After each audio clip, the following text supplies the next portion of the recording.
our international participants who have just come from different countries. We have Fabi Lucy Firi from Zambia.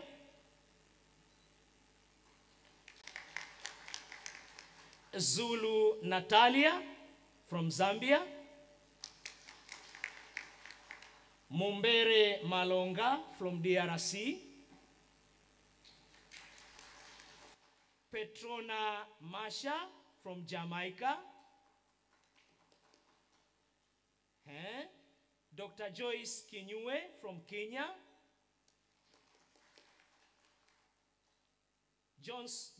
Jason Beu from Jamaica. Is there. And then we have Damarius Kariuki from Kenya. Wilson Mutuma from Kenya. Sarah Bwalia from Zambia. Those are our participants from different countries who have joined us in this conference, and others are still coming, and we'll be introducing them as they arrive.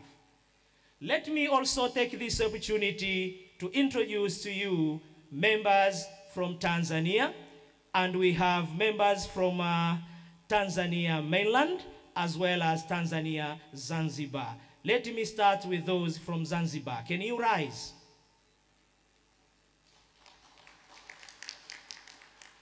Much welcome. Then members from Tanzania, can you rise? Tanzania mainland. Nah, wonderful. Okay. The guests of honor, those are the members of this particular conference. As you have seen, we have participants across Africa, but also members from Tanzania, mainland, and Zanzibar. Ladies and gentlemen, a very big clap for ourselves. Now, without taking much time, allow me to call upon Professor Leonard Fweja for the introductory remarks. Professor Fweja, you are much welcome. The Second International Conference of Education, oh yeah! The Second International Conference in Education, oh yeah! 30 years anniversary of the Open University of Tanzania, oh yeah! 30 years anniversary of the Open University of Tanzania, oh yeah! Professor Fweja, oh yeah! Karibu, Professor.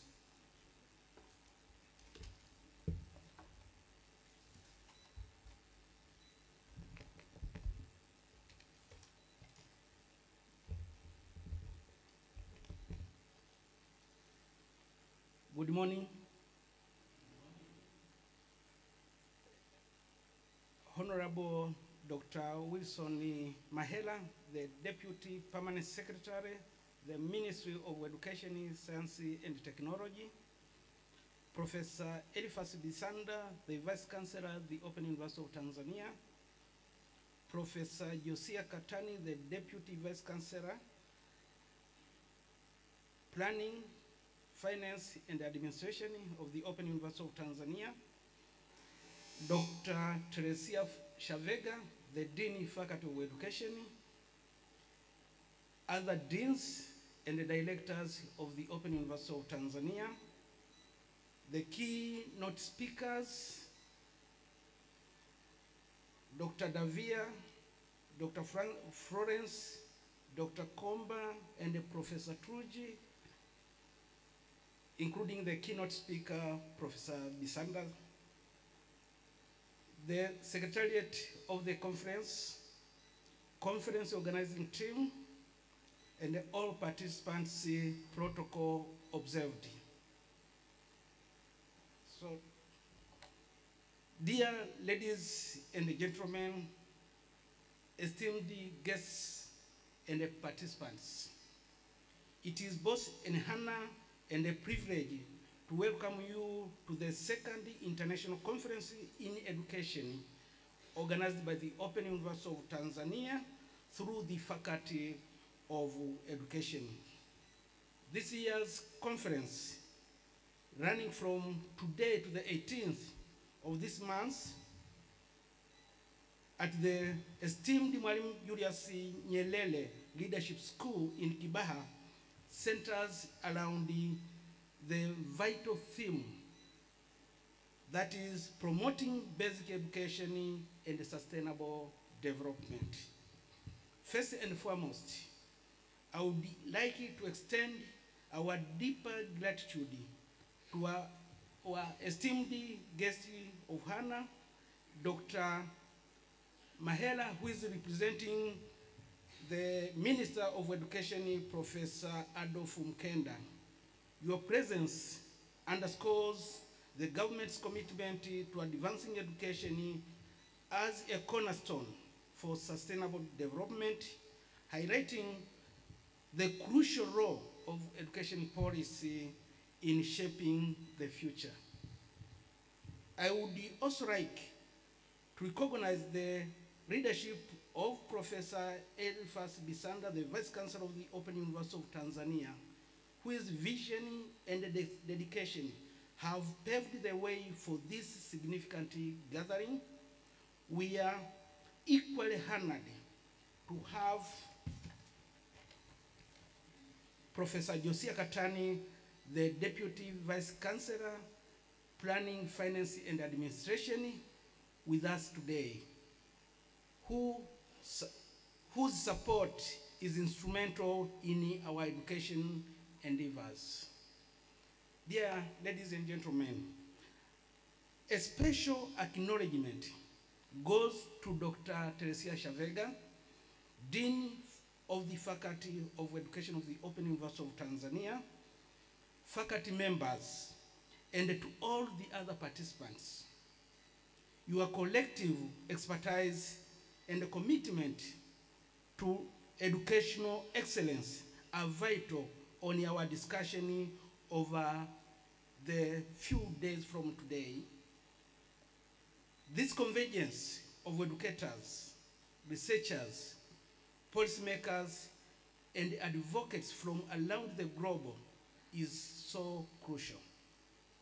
It allows us to share best practices, innovative ideas, and evidence-based strategies that can drive the transformation of basic education systems.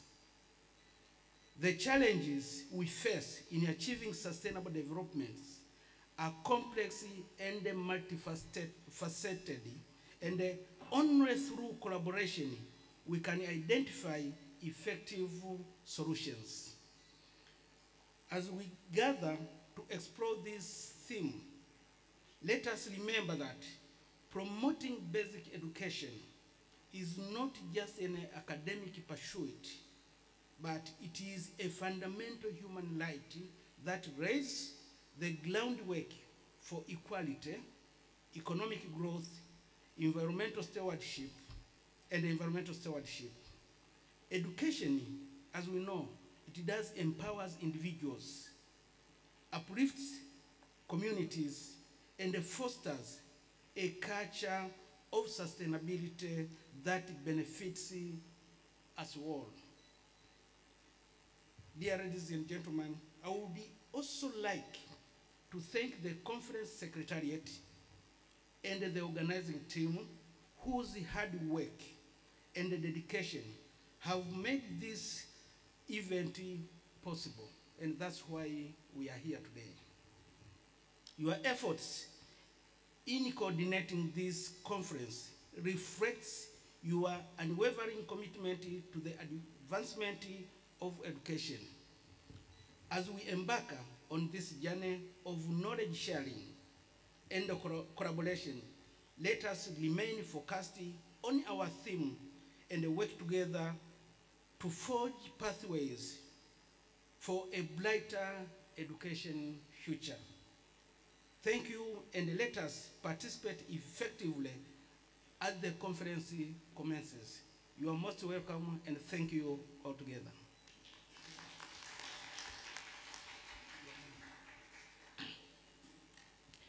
Thank you very much, Professor Fueja, the Acting Deputy Vice Chancellor Academics, Research and Consultancy, who is also the Acting Deputy Vice Chancellor Learning Technologies and Regional Services at the Open University of Tanzania, for a wonderful introductory remarks. Ladies and gentlemen, let us verify big claps for Professor Leonard Fueja. 1, 2, 3, 4, 5.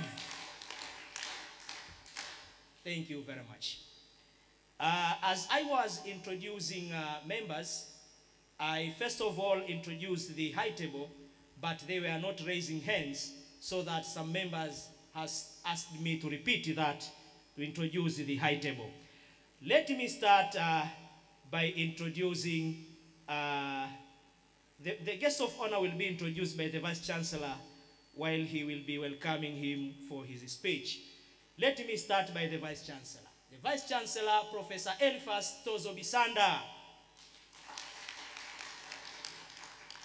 Vice Chancellor of the Open University of Tanzania. Professor Leonard Fueja, Acting Deputy Vice Chancellor Academics. Yes. Professor Josiah Katani, Deputy Vice Chancellor Planning, Finance and Administration. And then moving to Dean, Faculty of Education, Dr. Teresia Shavega. Dean, Faculty of Arts and Social Sciences, Dr. Danlo Pocheng. Director of Postgraduate Studies, Professor Rafael Guahula. Director of Human Resources and Administration, Mr. Francis Ibadundwa. Our moderator and former DVC, Professor Modesty Varisanga. Dr. Davia Ramgit, our keynote speaker. And then Dr. Florence Sereo, UNESCO International Bureau of Education. Thank you very much. And my name is Dr. Mohamed Maguo, the Chief Protocol of the Open University of Tanzania, who is also the MC of this particular program for the next 2 days. Ladies and gentlemen, very big clap for the high table. Asante sana. Moving ahead to our program, allow me now to call upon Professor Katani for a welcoming remarks. Professor Katani, you are much welcome.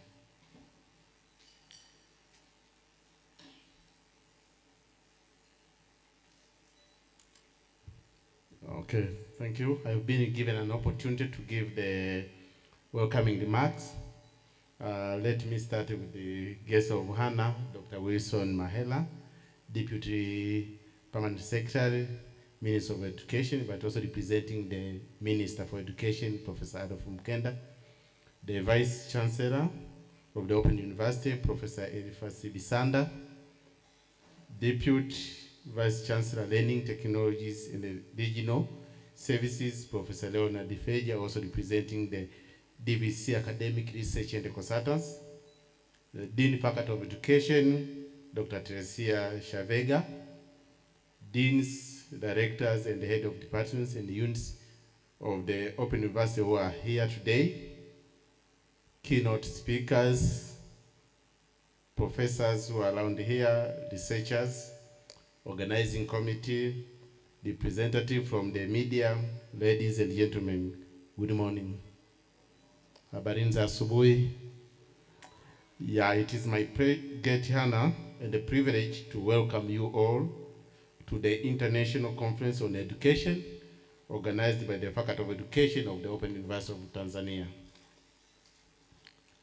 This event brings together educators, researchers, policymakers, and other key stakeholders in the education sector to reflect on the crucial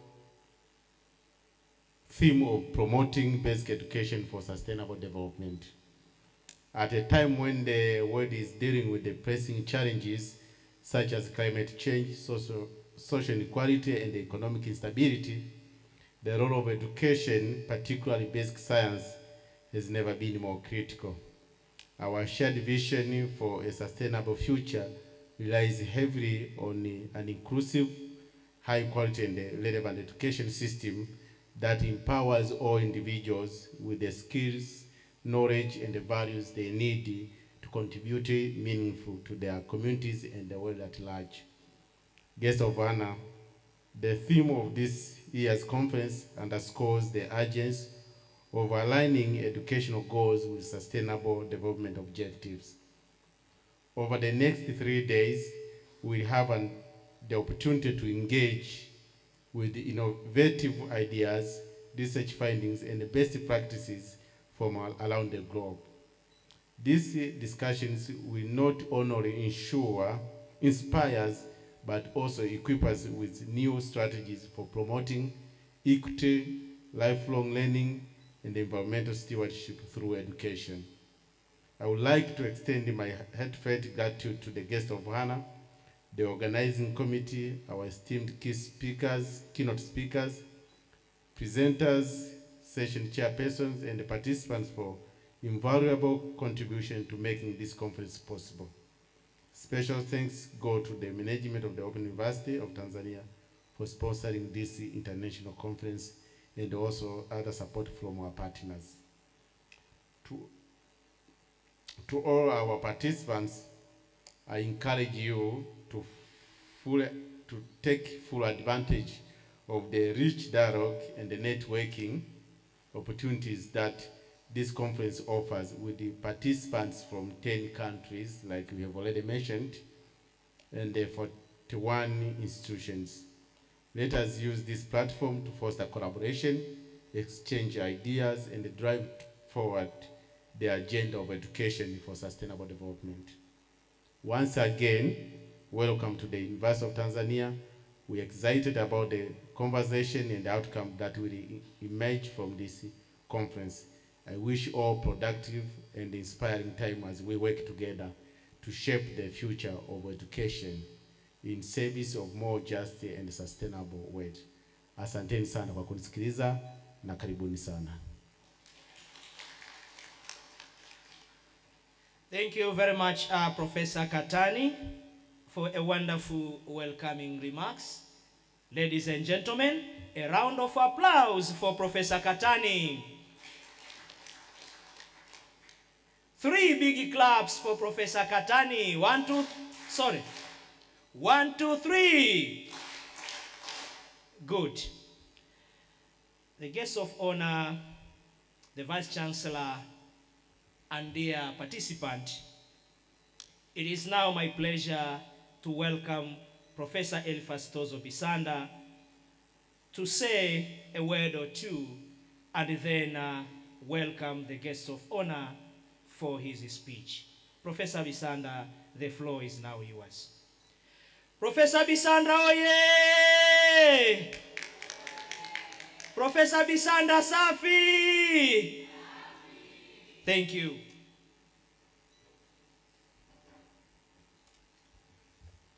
Our guest of honor, you wanted me to introduce him, is Dr. Wilson Mahela. He was once a senior lecturer at University of Dar es Salaam. Then he moved into public administration. Currently now he is serving as the Deputy Permanent Secretary, responsible for pre-early education, primary, secondary, technical, vocational, and I don't know, what else? TVET. So we are so glad to have you here as our guest of honor. And all protocol observed. I don't want to waste more time. I want to express my greatest pleasure, particularly for those participants who have come very far away from other countries to attend our conference. You give us pride. I've been speaking to my sisters from Jamaica and my brother here. Jamaica is far away. How many here have been to Jamaica? You and me. It's far away. It took almost more than 24 hours to get there by plane. I remember I traveled to Dubai, then by Emirates, then through Emirates to Panama City. And there from Panama City, I got a flight to Kingston, Jamaica. A long journey. It's far away. For them, I think they pass through the United States because they probably don't need a visa. But me, I couldn't go through United States because I didn't have a visa. It's much longer. I took a much longer route. So I'm so pleased with our colleagues from Zambia. Zambia, please, first of all, Jamaica, please stand up. Stand up. We want you people to see you and play reggae with you. Yesterday I was moved to tell the DJ to put in reggae. And I think those who were here last night, they enjoyed the reggae music from Jamaica. Bob Marley is our most favorite musicians from Jamaica. One Love. And the guy was displaying a t-shirt written One Love.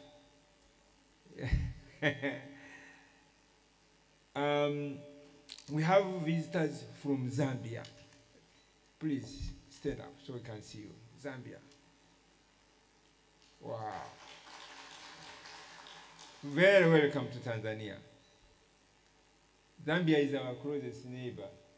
We have a long attachment to Zambia. We are connected by the Tanzania-Zambia Railways, which was built by the Chinese, Tazara.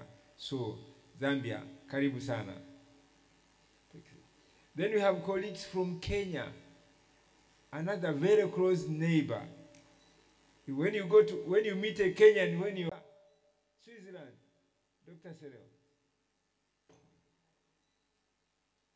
He came all the way from Geneva. Now, is there any country that we have left out? Anybody from another country who we have left out? Oh, thank you.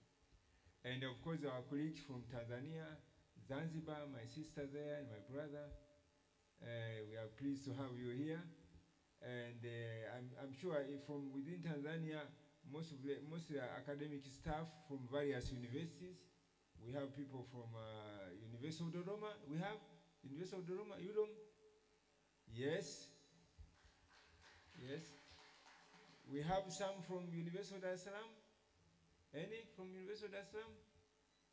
No. Anybody from other universities which are not represented here? Yes. Which university?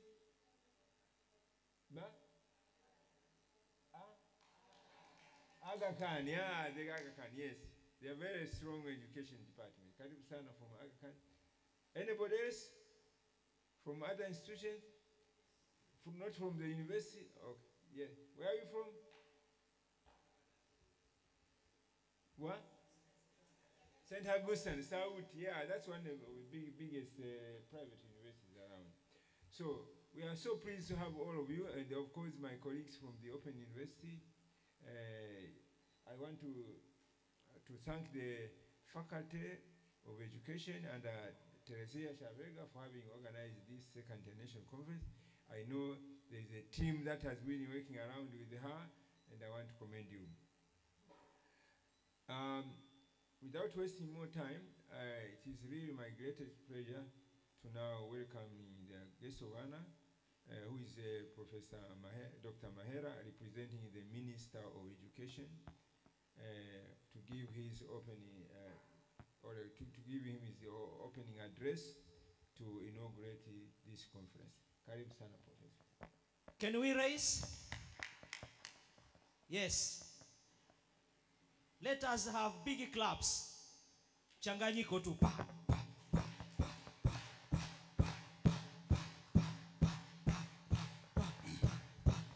Thank you very much. Dr. Mahera oye! Dr. Mahera, Safi! Thank you very much. Let us have our seats. Okay. The Vice Chancellor, Professor Elifasi Bisanda, and the Principal, Mwalimu Julius Nyerere Leadership School, Professor Chijoriga, but I haven't seen her here. I understand she's the one who is hosting us. Deputy Vice Chancellors who are here present, deans and directors, heads of department, distinguished keynote speakers, all other invited guests from all other institutes, apart from Open University, participants from outside Tanzania and those within Tanzania, advisory committee, technical committee, participants and presenters, and the people from the Ministry of Education, Science and Technology. I've seen Simbae there. Jamhuri ya Muungano wa Tanzania. I greet you in the name of the United Republic of Tanzania. Okay. Good morning, everybody. Actually, I must say that it is my distinct honor to stand before you today as we gather here for the second International Conference in Education, organized by the Faculty of Education at the Open University of Tanzania, under the profound, relevant theme, especially now, called the Role of Basic Education in Sustainable Development. I'm here on behalf of Professor Adolf Mkenda, who is the Minister of Education, Minister in the Ministry of Education, Science and Technology, who would have loved to be here. But I think 2 weeks ago, he assigned this task to me. Because of inevitable circumstances and other obligation, he could not manage to be here with you, but he has actually assigned me to come here on his behalf. So rest assured that the minister as well as the permanent secretary, they are quite aware of this second international conference that is taking place here, and they're looking forward to receiving the liberation after the end of the conference. And to that note also, I take this opportunity to thank Professor Mkenda to allow me to come here. And the theme actually is entirely in the docket that I lead. As the Vice Chancellor said, I'm the Deputy Permanent Secretary from 15th of August this year in the Ministry of Education, Science and Technology, who is responsible with the pre-primary, primary education, secondary education, special needs, adult, teacher education, as well as technical and vocational education and training. So this is actually the right place for me to be here. I thank you, the organizers of this conference. But again, I'm also a teacher by profession, a teacher of mathematics. I'm happy to see my colleagues that we studied together here. I've seen Harriet and another person who is the dean now of Faculty of Science, Mihayo, because I studied at the University of Dar es Salaam, but I was also a deputy associate director of the postgraduate University of Dar es Salaam. So before you, I have some people that we know each other. So I'm happy to be here today to represent Professor Mkenda. I want to express my deepest congratulations to the Faculty of Education for organizing this conference to contribute to the government's efforts to improve basic education. The theme is very relevant. It has been chosen strategically, but also at the right time. As you all know that the government of Tanzania has now embarked on serious educational transformation. I think a week ago, I attended a conference in Mkwawa College of Education, where it was actually, the theme was reimagining education for self-reliances. Futures of education, culture, and nature. So it was trying to elucidate on the well-known educational policy, well-known theme of education for self-reliance that was introduced in 1967 by the first president of the United Republic of Tanzania, Mwalimu Julius Kambarage Nyerere. where it was focusing on educating the masses of Tanzanians people. And educating the masses of Tanzanians people means basic education. So I'm happy to be here. The theme is very relevant. So I also extend my congratulations to the Open University of Tanzania. As you may know, this conference is part of the Open University of Tanzania commemorations of the 30th anniversary. Congratulations. The Open University has made remarkable strides in advancing education and providing access to quality education opportunities across Tanzania, especially in the context of open and distance learning. In this context, in this aspect of open and distance learning, the Open University of Tanzania, you are championing this. Congratulations. Because the issue of distance learning with the Open University, it is actually something that is being encouraged.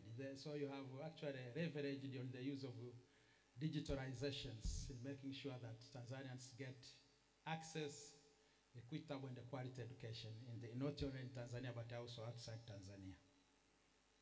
A warm welcome to all participants who have traveled from various regions. We have heard people from Zambia,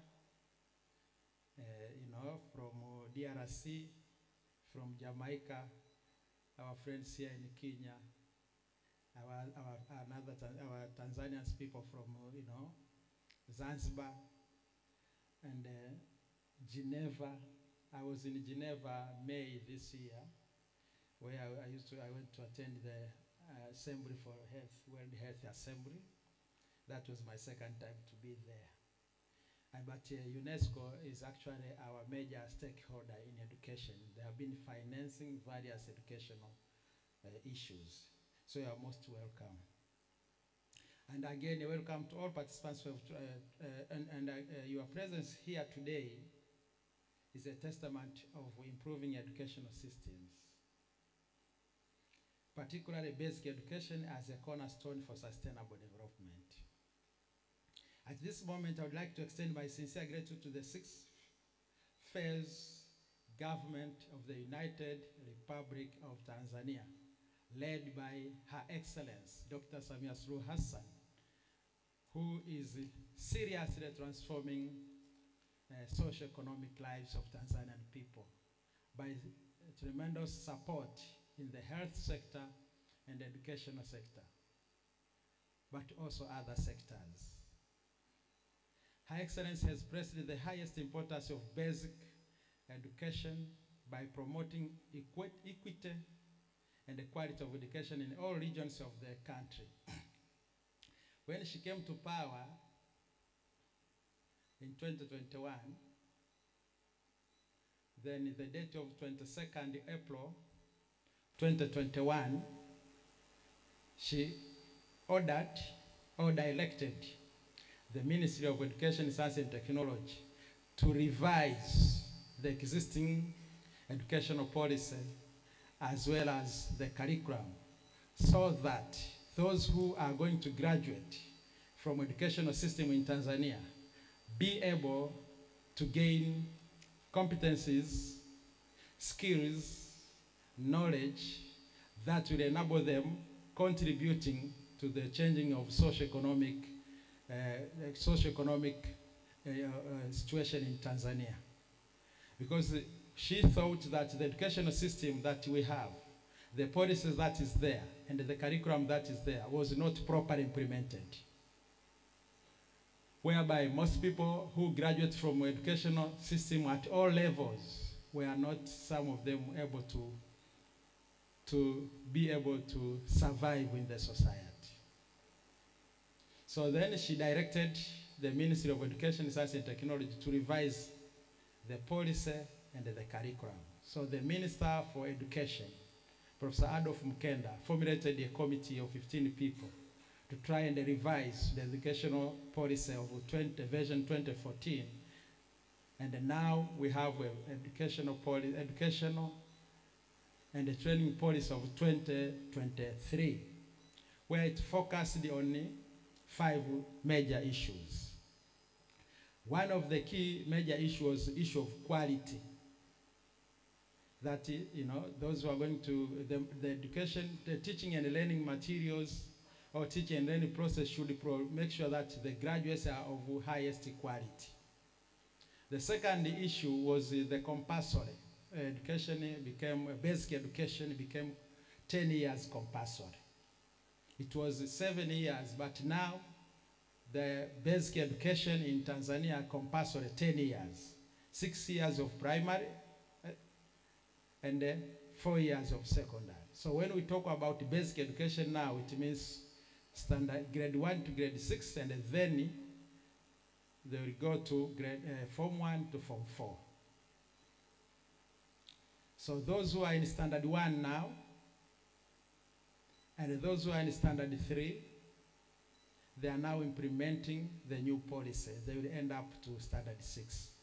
And then they will go straight to Form 1. So you can see those who are in standard 4 will be in standard 7 by 2027.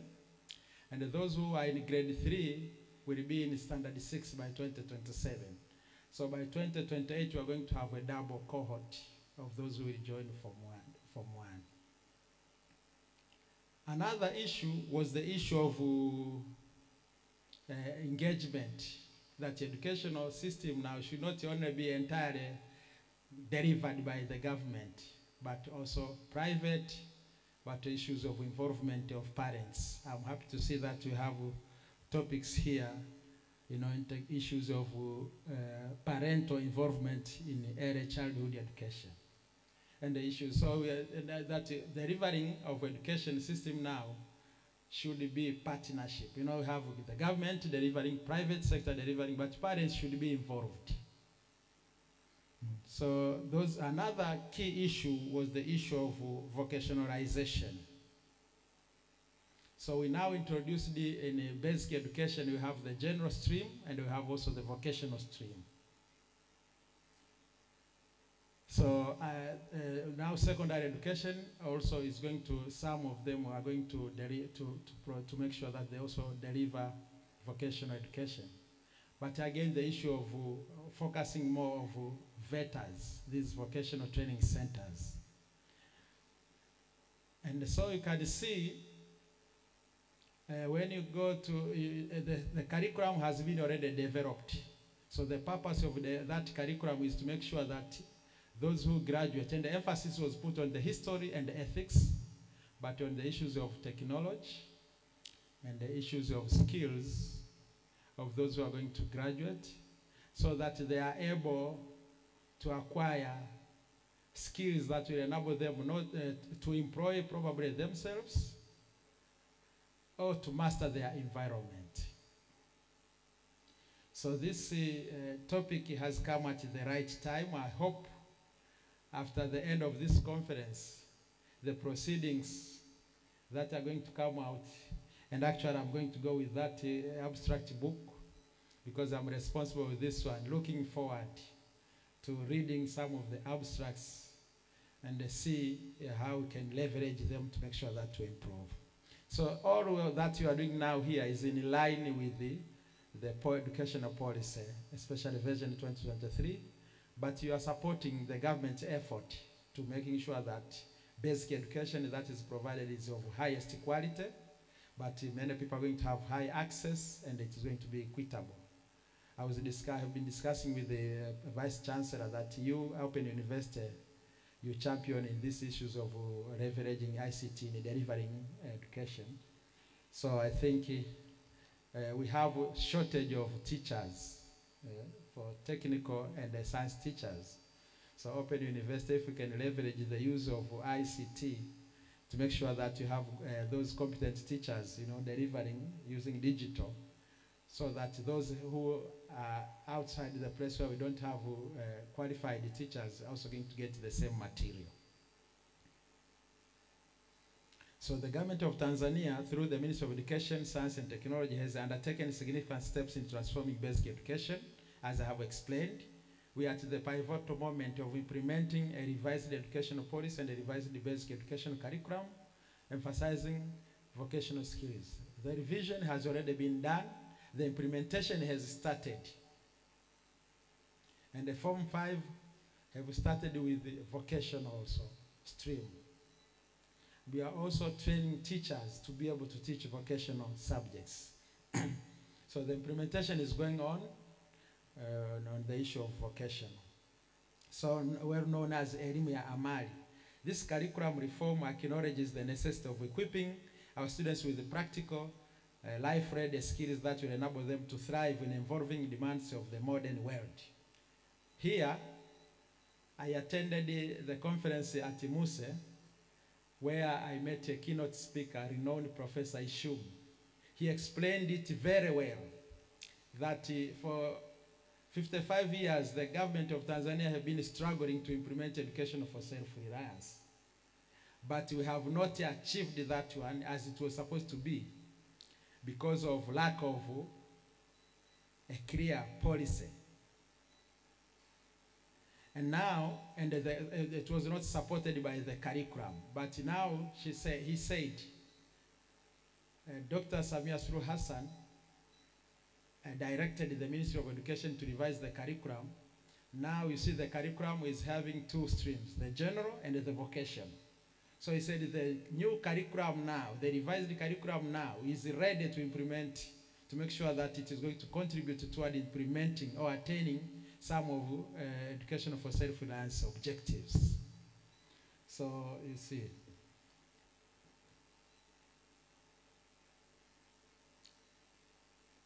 This shift marks a critical transformation in how we view education, focusing on academic knowledge and the holistic development of learners. So it is learner-centered. To further reinforce this transformation, the ministry has implemented several major education projects, which we are very proud of highlighting here today. There is a project called the Boosty Primary Students Learning Projects, which it deals with issues of infrastructure. So several classrooms have been constructed, several libraries have been constructed, and several new primary schools have been constructed, but also capacity building of teachers for pre-primary and the primary teachers. So this aim is to improve access, equitable access to quality education in primary and primary education across mainland Tanzania through its second phase, the Education Program for Results, EP4R, supported by the World Bank. But also there is a teacher education support, because you cannot attain quality education if you don't have qualified teachers. So this is another critical response to promoting basic education by ensuring effective teacher education programs. And I'm happy that we have been discussing with the Dean that Open University is designing and developing various teacher programs.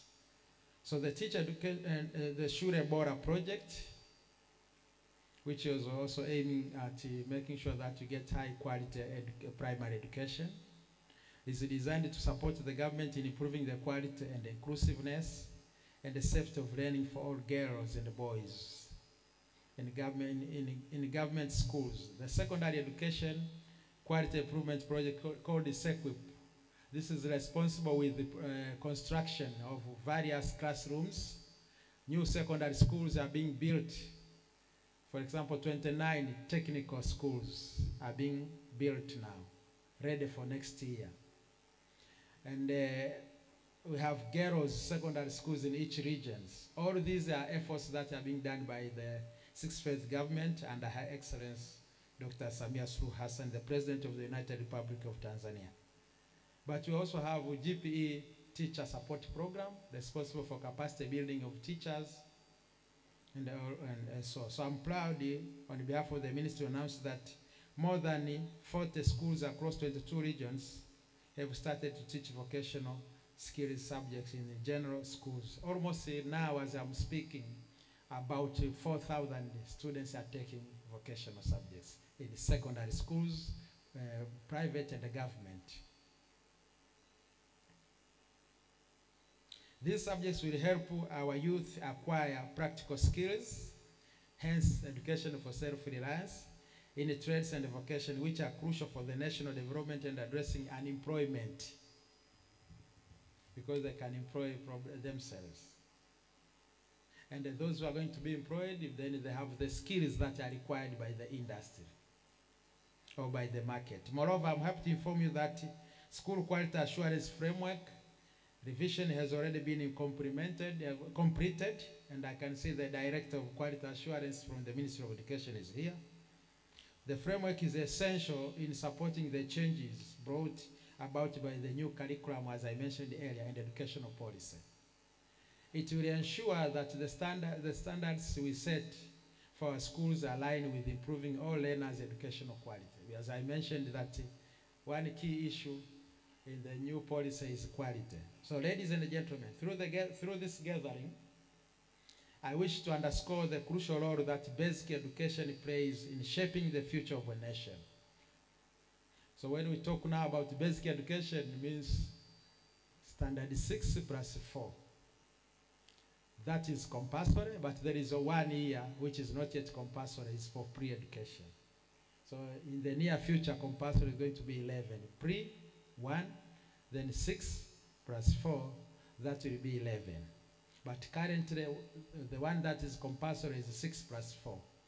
So when we talk about basic education here, and we should now start, in our mindset, when we primary, we're no longer going to have primary education. So it is basic education.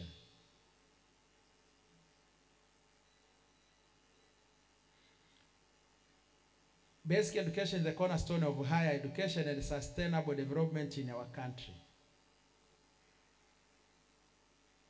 I will be reading that basic education brings awareness among the masses and opens avenues for opportunities as well as self-advancement and improvement, and reduces chronic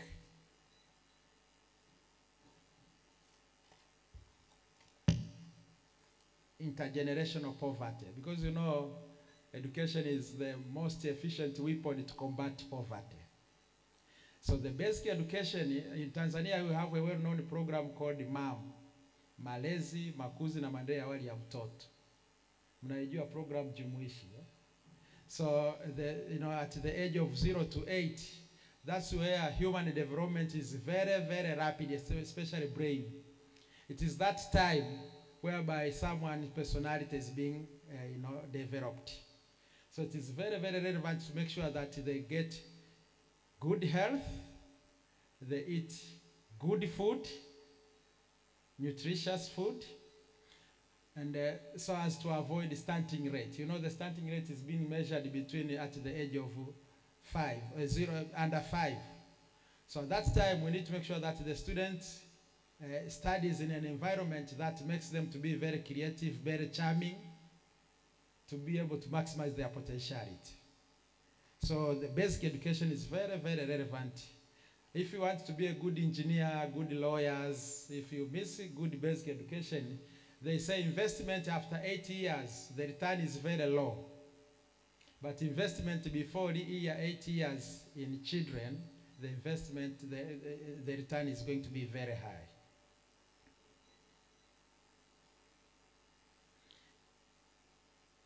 So without a solid foundation in basic education, it becomes increasingly difficult for our nation to foster innovation, improve economic productivity, and nature well-being, informed, responsible citizen. You know why I repeat here? I'm happy that this topic is I wish I would have time to attend the 2 days. I don't know how many days we're going to be here, because it's very, very relevant. For Tanzania, as for any other nation, the success of our long-term goals, whether in technology, health, governance, or industry, depends on the strength of our basic educational system. Proper investment in early and primary education, coupled with robust policy frameworks, it is not just a matter of educational reform, but a national imperative. We must create an inclusive, high quality, basic education system that empowers every child, regardless of background or location. Those are issues of equitability to thrive. This requires strategic planning, adequate resources, and a commitment to a continuous involvement from all sectors, including government, private, and civil society.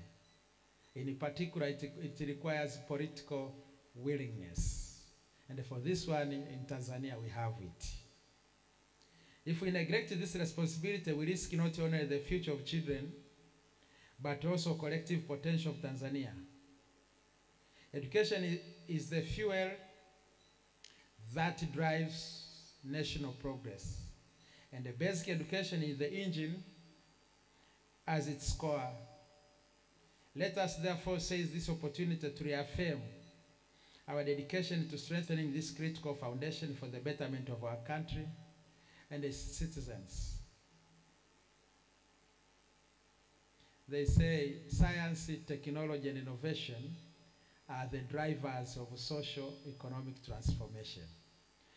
But the foundation of science, technology, and innovation is mathematics. Ladies and gentlemen, as we gather here today, I wish to stress the importance of quality and basic education. As I said earlier, it is not enough to expand access. We must ensure that our children's education is of the highest standard. So with this is where research and collaboration become essential. I call upon all researchers from the Open University of Tanzania and the other institutions to conduct impactful research to improve the quality of basic education in Tanzania. Not only the results, not only to be kept somewhere, but to be applied. The Ministry of Education, Science and Technology remains open and ready to receive advice and recommendation of any matters related to improving basic education. And in particular, I'm heading that section, so I'm very open and ready to assist. You are welcome to my office anytime to support all efforts that are there. So with this one, we have to work very close with the TCU. We have to work very close with the Open University and the other higher learning educations interested in basic education. The doors of my office are very open, and I will provide support. Again, I sincerely thank the Open University of Tanzania for organizing this significant conference. Your discussions, presentations, and the deliberations over the next few days will improve basic education. So with this one, the deans, faculty of science, I urge all faculties of science from higher learning institutions to assist us, assist the nation in making sure that the type of basic education that is delivered is the one that will attain the skills, competencies, technical skills, but will make those who are going to graduate from that basic education level to be confident. So it should increase their confidence. So regardless of their circumstances, let us work together toward a future where every child, regardless of their circumstances, has access to quality education that equips them with the skills and the knowledge they need to succeed and master their society. I wish you all fruitful discussions and a successful conference, the second conference with the Open University of Tanzania. With these few more remarks, distinguished guests, ladies and gentlemen, on behalf of the Minister of Education, Adolf Mkenda, I declare that this conference has now been officially opened. Asanteni sana.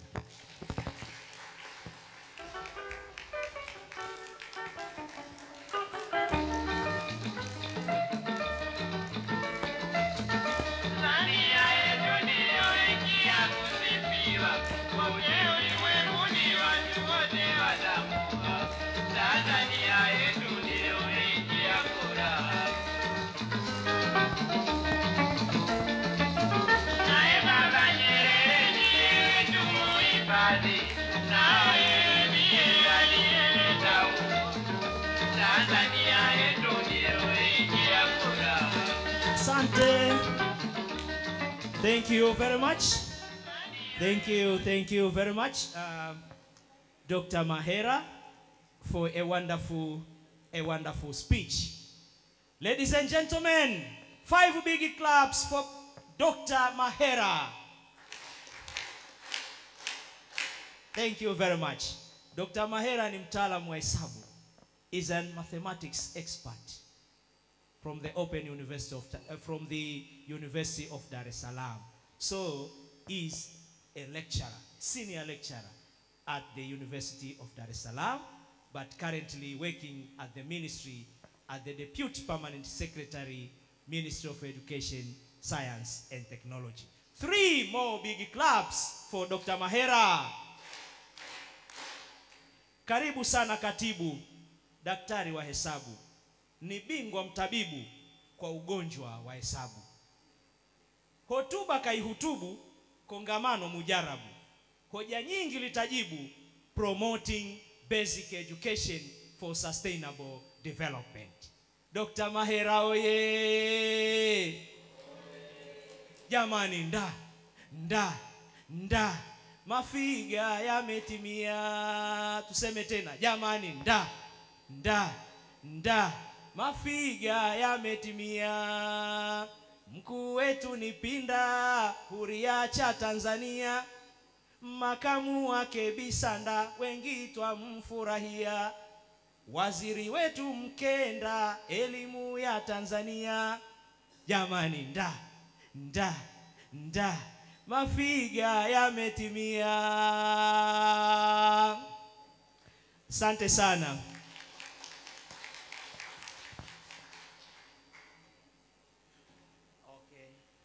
Thank you very much, our PRO, Mr. Yusufu, for reminding me that we also have a conference participant from Ghana who have just arrived. Can you rise from Ghana?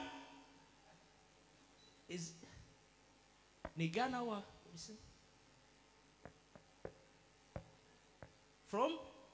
From Uganda. Okay, from Uganda. Oh.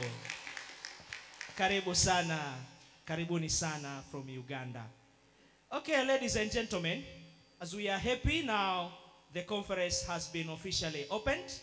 Let we have vote of thanks to the guest of honor that is going to be delivered by Dr. Teresia Shavega, the Dean, Faculty of Education, who is also the senior lecturer within that particular faculty.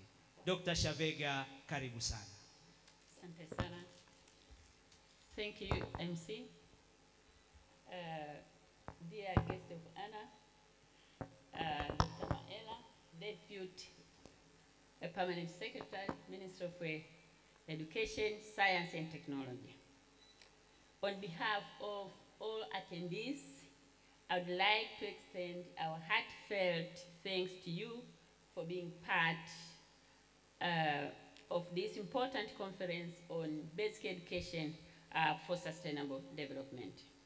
We thank you for the time, expertise, and experience you have shared with us today through your speech. Your presence has made this event truly remarkable. Your speech has encouraged us all to reimagine how we can better equip young learners to become responsible for the nation in the future. Thank you once again for honoring this event. Thank you.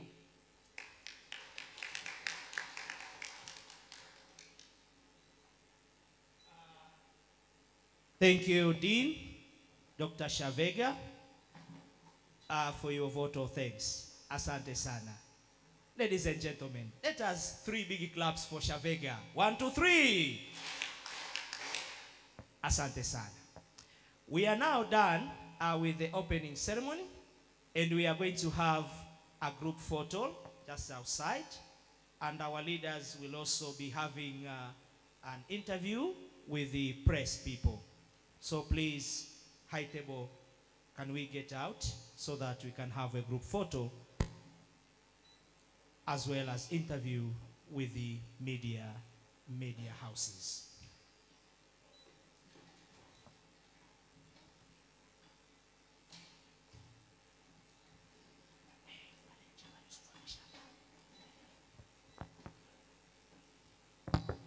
And Dr. Adam Namamba will lead this section. Dr. Namamba is the Director for Communications and Marketing at the Open University of Tanzania.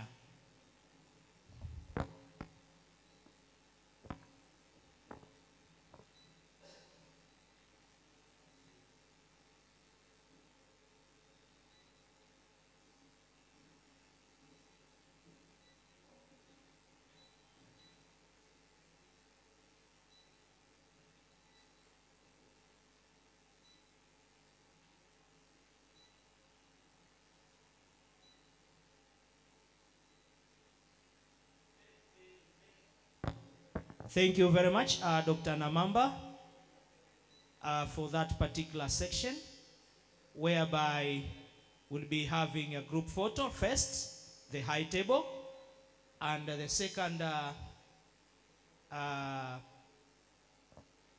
second group will be members from outside Tanzania.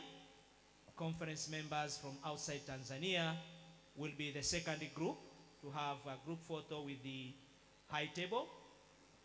And then we'll be having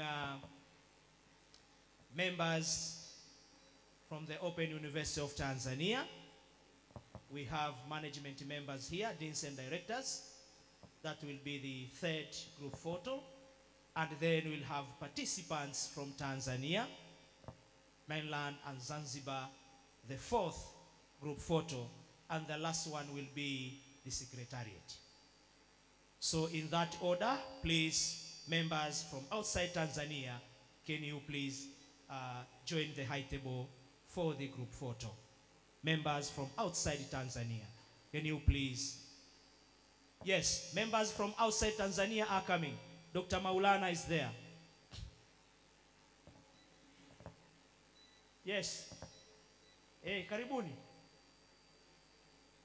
Yeah.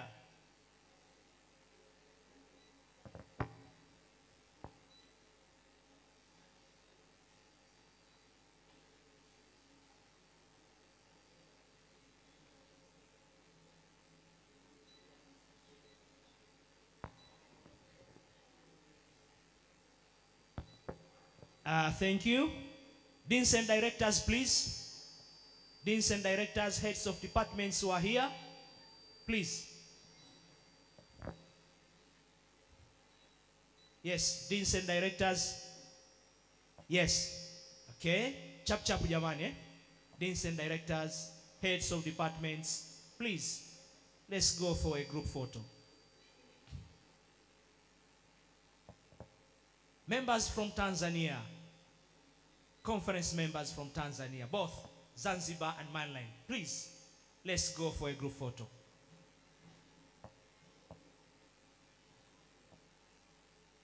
Members from Tanzania, after deans and directors, then Dr. Maulana and Namamba, you'll be having those from Tanzania, participants from Tanzania.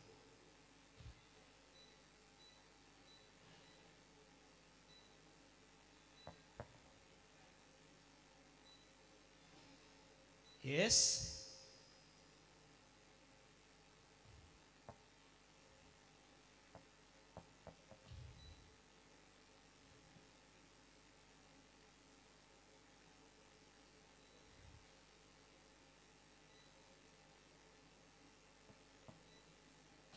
Okay, members from Tanzania.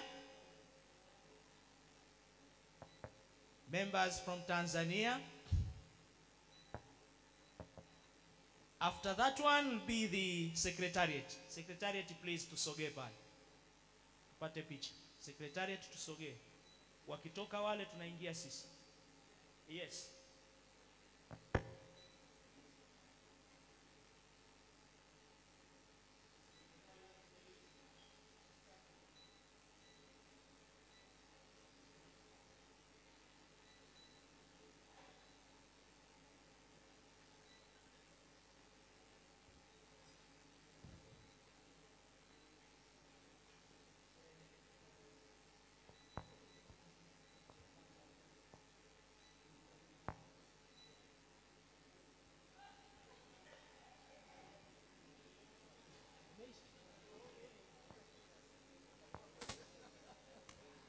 Secretariat, please. Secretariat. The last group photo. Secretariat.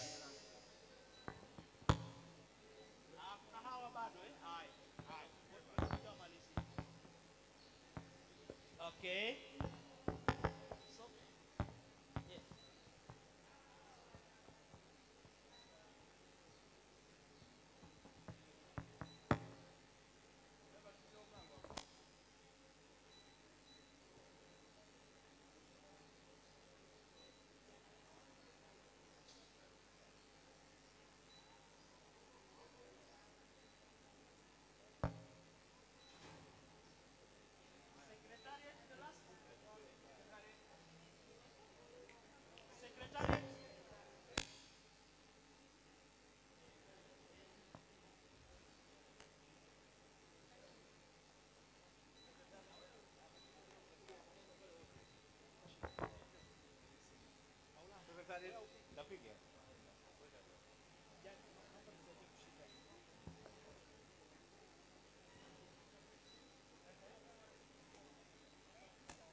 Yes. Giant one.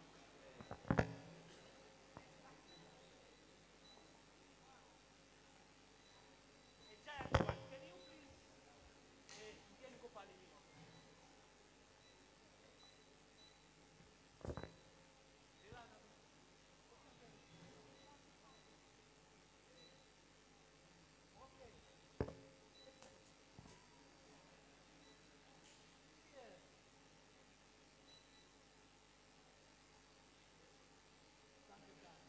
Okay. Now we are going to have tea, eh?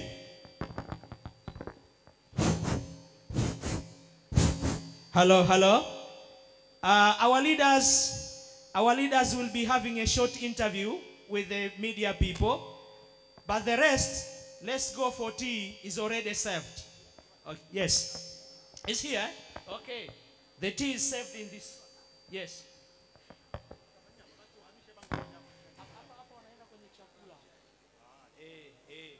Sio hapa hapa tu.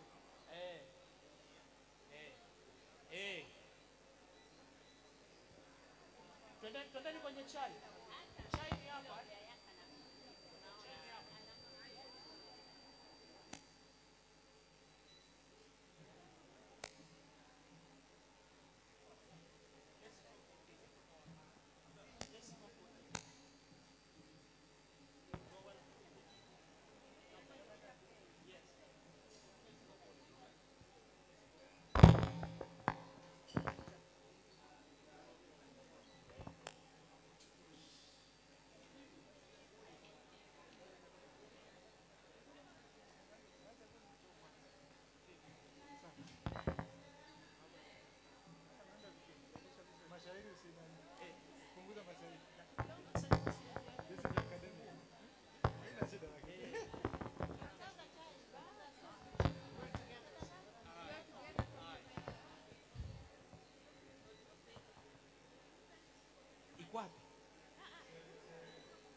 Let's go for tea. Eh?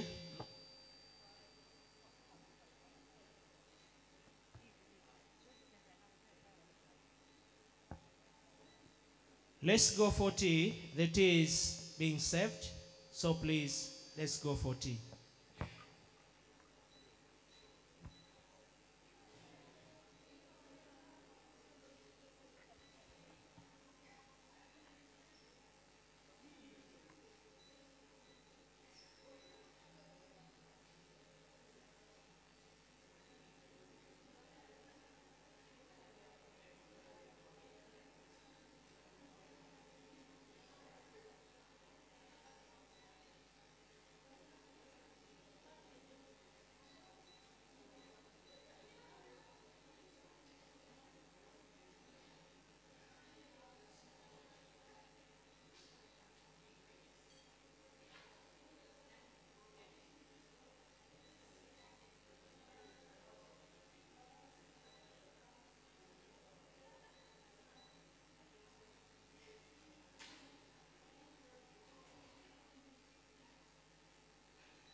Ladies and gentlemen, those who are still outside, please get inside.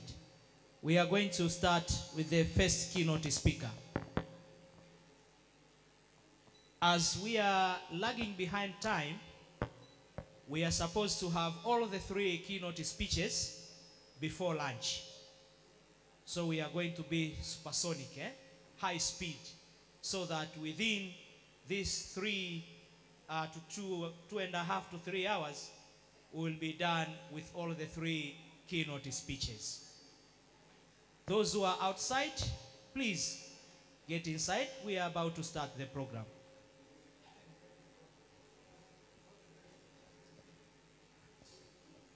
Yes, please get inside.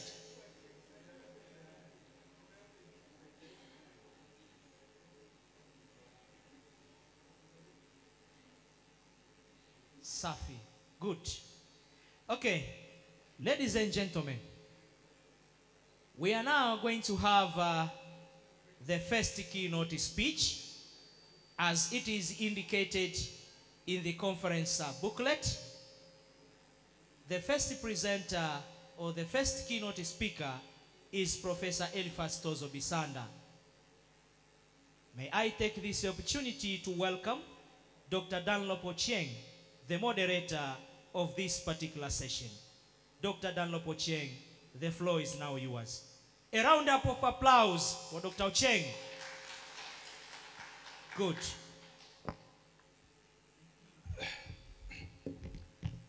Thank you, MC, for giving me this opportunity.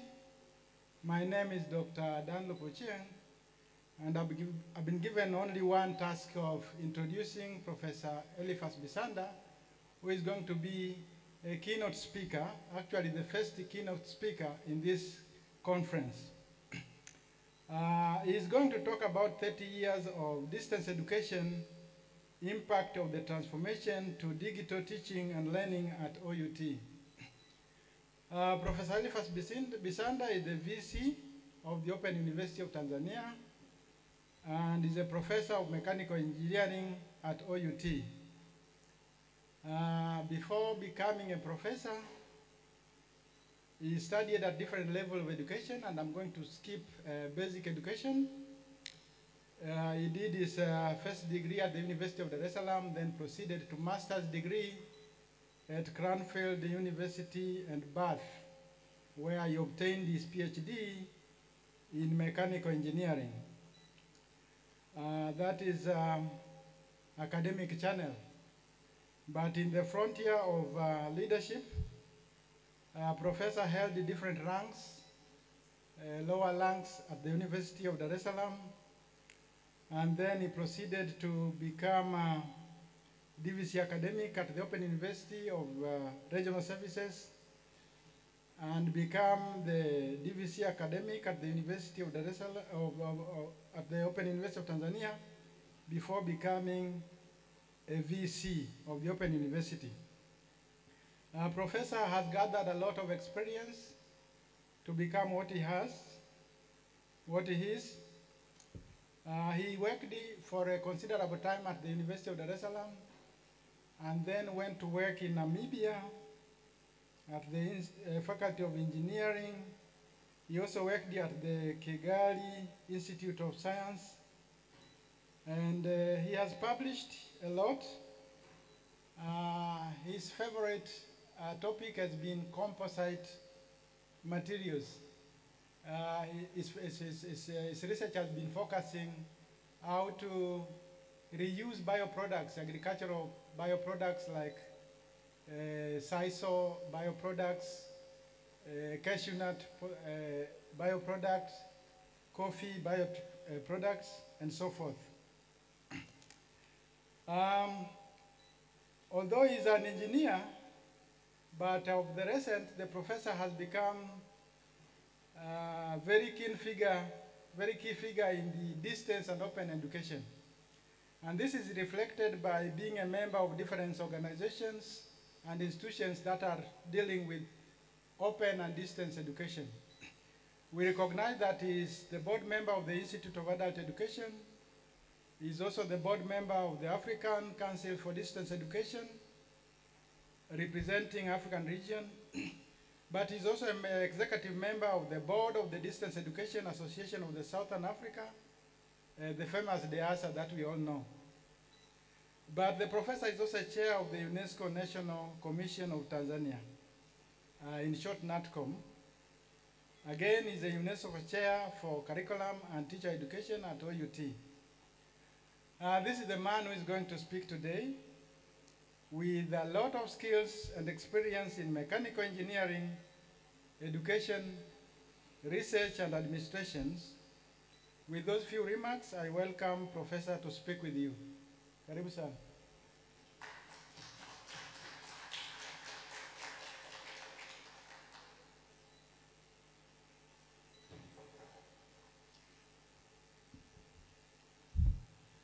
Conference participants, we are happy to have our visitor. She just arrived. Are you from Holland? Yes, welcome. We're expecting you.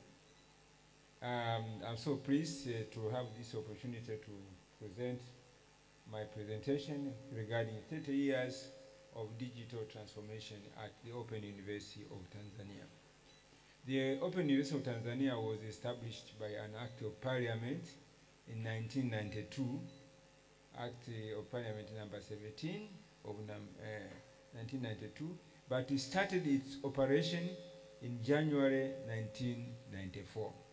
And that's why this year we are commemorating 30 years of the university. The establishment of the university was due to a report we famously known as the Kuhanga Report of 1990, which proposed to the government to establish a distance learning open university. And it had so many objectives, almost 15 objectives, but I'm only picking 6 objectives that were there at that time. That this university is to provide access to higher education to disadvantaged individuals, especially those living in rural areas. That this university should conduct education and training programs that will lead to professional and non-professional qualifications in all areas of its competence. That this university will unlock opportunities for lifelong learning in order to cope with ever-advancing knowledge, science, and technology. So those who have degrees, they should go and retool because technology has changed. 4, to provide facilities for upgrading and training of teachers. This was very prime because teachers are needed in big numbers. And the universities that we have very small capacity to train teachers. But with the open learning, you can massively enroll many people and train them as teachers. To conduct research, consultants, and service to public and private institutions and individuals. And of course, number 6 is to stimulate innovation in the content and methods of Tanzania higher education, introducing flexibility in learning and assessment. This is very, very important. Universities never change. When I was in school, in university college, more than 30 years, 40 years ago, the practices were just the same as they are going now. But with open education, you introduce flexibility. And I explain a few examples about flexibility, but this is one of the areas.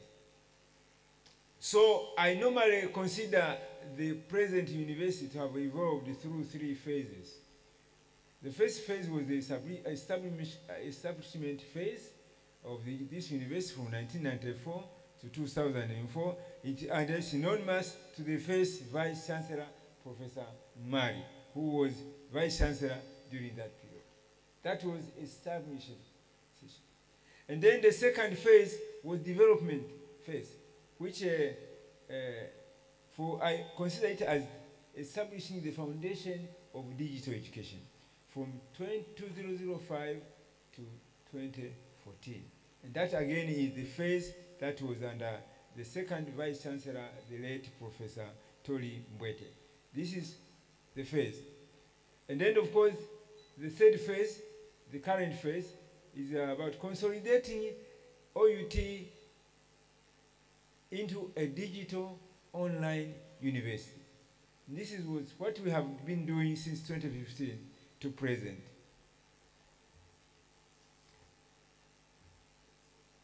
Now, during the establishment phase, we saw several promises that were outlined in the Kuhanga report not being fulfilled.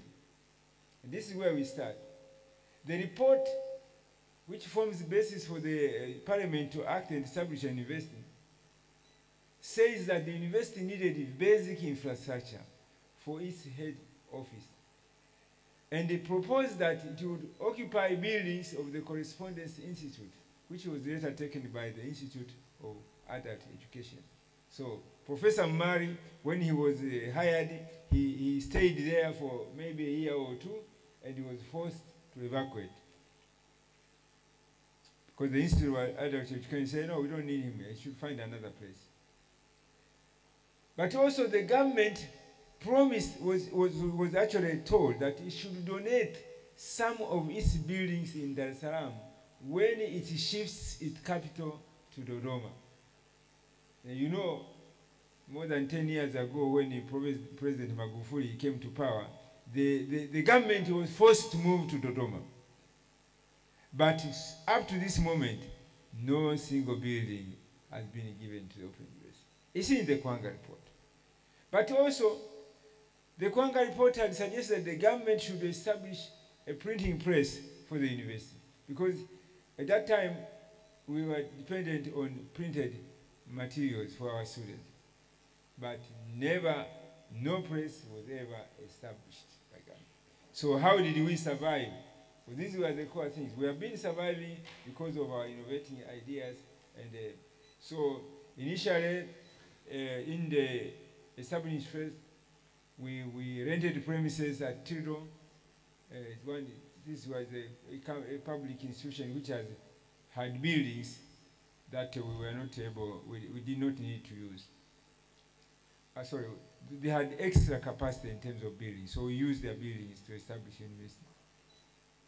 But in 2001, if I'm correct, the university purchased from National Bank of Commerce some 5 apartment blocks at Kinondoni, which were then converted into offices, which house now the headquarters of the Open University of Tanzania, to present. And during that phase, we established 5 faculties, as we have now, and we established 2 institutes, which we have, and several directorates were also established. This is how the establishment phase was completed. The development phase started when Professor Tony Mbwete was appointed as Vice Chancellor in 2005. And in this phase, we started laying out foundations for digital education. From 2011, the OUT stopped the procurement of printed media for the East learners.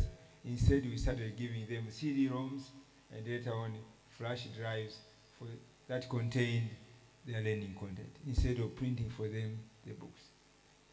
But also, we introduced open source Moodle as a driver for our learning management system. We started its development, and staff were trained, students were also trained. Other staff who could not cope with the digital revolution were forced to retire. I remember when I came to Open University, there were a number of old folk from retirement who had been given contracts to teach, and they were given, I don't know, 1 year to upgrade and pass the international driving license for computer literacy. And those who failed, they didn't get their contracts renewed. Regional centers, which were used to train the community, not including our students, on the basic skills in ICT. And some of them are still doing the training up to now. But also, we expanded our Moodle server. The server that was going to be used to Moodle was expanded to 16 GB RAM. And we started having students accessing the Moodle using their personal computers, using tablets, using smartphones. And that was the beginning, where we realized that it's not the facility that was a constraint. It was our own ability to establish strong content in the learning management system. So we started emphasizing on the content. And most students would get or acquire their internet through the mobile phones or mobile providers, which are scattered around the country. And then from 2015, we have this consolidation phase. Where during this phase, the university was facing many challenges, including high cost of internet bandwidth, high cost of hardware for ICT, and high operational costs regarding examination. I remember when I was a DVC academic, we used to hire more than 17 vehicles and 1 plane to distribute examinations. Some regional examination centers were located in remote areas which were not reachable by car, especially the island of examination ceremony to get your certificates. Conferencing meetings and lectures. All our lectures are now given by Zoom. So students from all over the world, they can access our lectures from anywhere, as long as they know the time zone, they don't miss the lecture. So we can give a lecture here, and the students from Ghana, from Uganda, from Kenya, from Ethiopia, from Namibia, from everywhere. We have students, they follow the lecture on the Zoom. And this is probably one of the things that have implemented our vision to be an open and online university. This has been our stated vision during the consolidation phase. Now, I can show you this table, which shows how we have been growing in terms of bandwidth. Some of us, we don't actually realize it. We are always having email and internet anyway, so what is this? But remember, in 1999, when we started, the African Virtual University established a center here at our university, and the bandwidth was 0.032 megabytes per second. 99. 2010, it had grown to 2. 2010, 2. 2011, 112. You see, that's the development phase. You see the growth of internet from 0.256 to almost 112. And then in 2018, as I said, 170, but today 1.3 megabytes per second. And we are intending to go up to 3,000 megabytes per second within the next 2 years. We should be there. Because our internet needs are getting faster, higher and higher. So to summarize our digital revolution, 2008, we established the Examination Syndicate Directorate.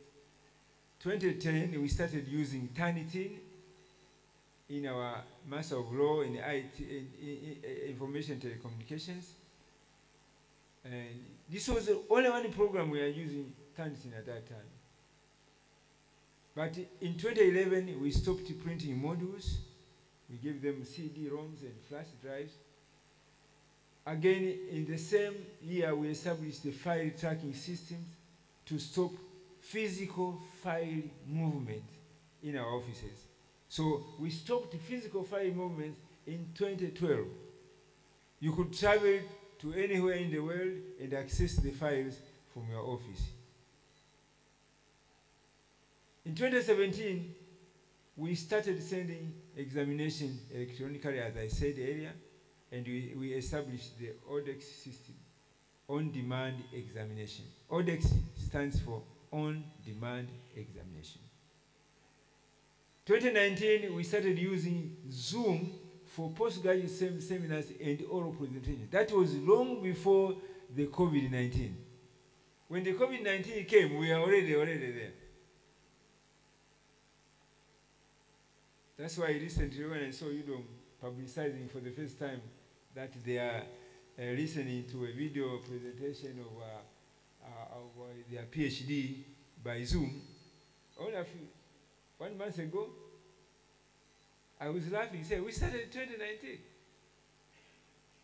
So we start, everybody else will follow. And I think that's the way to go.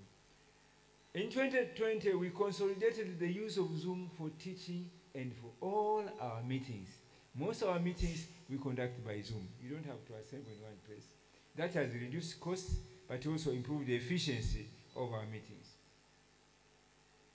In 2021, all council committee meetings were held by Zoom due to COVID.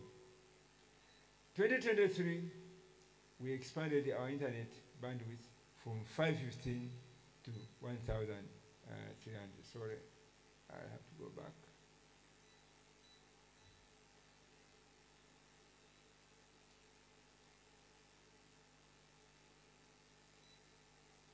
I need to go back. Yes. And of course, in this year, 2024, we are now advocating the use of artificial intelligence in research publication, as well as preparation of teaching content. So we need to move with the world. We need to go with the pace. I always give this joke that about 10 years ago, my youngest daughter was somewhere about 10 years or less, and she was disturbing me. I was working on my computer. She also wanted to come and touch and work. I know she wants to play with my laptop. And I was seriously on a job doing it. So I decided that I should give her an assignment that will keep her busy at least for 1 hour or 2 hours. So I composed some mathematical questions, very difficult ones, big numbers to add or to multiply or whatever. And then I handed it to her, the paper to her. I said, go and do and finish this. 10 questions. She was there within 10 minutes with all the answers done. Then I said, hey, how did you decide? I used my mom's phone. She used her mother's phone because they have a calculator. So I realized that I'm of a different age and era, where we were never allowed to use calculators in university. I did engineering, and we were never allowed to use calculators those days. If you are found with a calculator, you are expelled for having a calculator in the examination room. So now, I said we must reach a point where we should allow our students to come with their laptops, with their mobile phones, and write exams. Why not? They are there. When they go to work, they will have the access to them. Why do we restrict them to use computers and mobile phone in exam? When at work, they will have them. So who are we cheating? We are cheating ourselves. The world has changed. So artificial intelligence now is bringing this light to us that, look, this is where the world has moved. Even the kind of questions we ask should change. We are not going to ask the same questions we ask now in the exam, because they will go into AI and get the answers straight, and all answers will be the same. So what is the role of a teacher to mark when all the students submitted the same answers? Do you mark? You don't have to. Now, I want to show you one of the impacts of the ICT. It's a completion rate. I only chose the bachelor degree because the majority of our students are focused on the bachelor degree. So in the graduation year 2009, we had 980 candidates who graduated. And candidates who graduated within 3 years of their studentship were 52, which represented only 5.3%. Only 5.3% of graduates spend 3 years. When we came to 2014 graduation, we had 1,686 candidates for bachelor degree. Those who had completed within 3 years were 506. It's a very significant improvement during that time when we had already started using ICT. And that was 30%. I checked the graduation, the recent graduation, 2023. We had 1,277 bachelor candidates, 411 finished in 3 years, and 32, that represents 32%. And I'm sure the figure will be rising as more and more younger people come to university who are focused mainly on doing a degree, and those who are working. Because this represents mostly the number of candidates who are not working. They are devoted to education. They can do a degree. Some are already graduating after 2 years. After 2 years of bachelor degree, they complete their bachelor degree. So to summarize ICT, I mentioned again about the ODEX, but also we introduced the oral examination system. This oral examination system, we call it OREX. And this came during COVID. Because we were not allowed to have people come close to each other, so we developed a system for examining the students wherever they are, whenever they are. Where you're in a village or you're in town, whether you're in your office, where we could actually examine you using this system. And in this system, I show this picture because this was taken by Dr. Said Ali you have the candidate, but you have 3 people on the top. Those 3 people, one of them is the examination observer or supervisor, and the other 2 are the examiners. Maybe I should show this picture here. They are labeled. So you have a chief examiner, you have a second examiner, you have a candidate, and you have exam observer. Now, the way it worked was that these people go to the session without knowing the questions they are going to ask the candidate. So they can't leak the question to the candidate. Then the system, when they open the system brings the question to them before they admit the student. The student is still hidden in the waiting room, and then the questions come. The examiners decide among themselves who is going to ask which question, and then they admit the student. They also have follow-on questions which they can ask the student to guide the student towards the answer or to understand better the question. So this is a system that we developed and used in 2021 when there was COVID and when it was very, very difficult to work.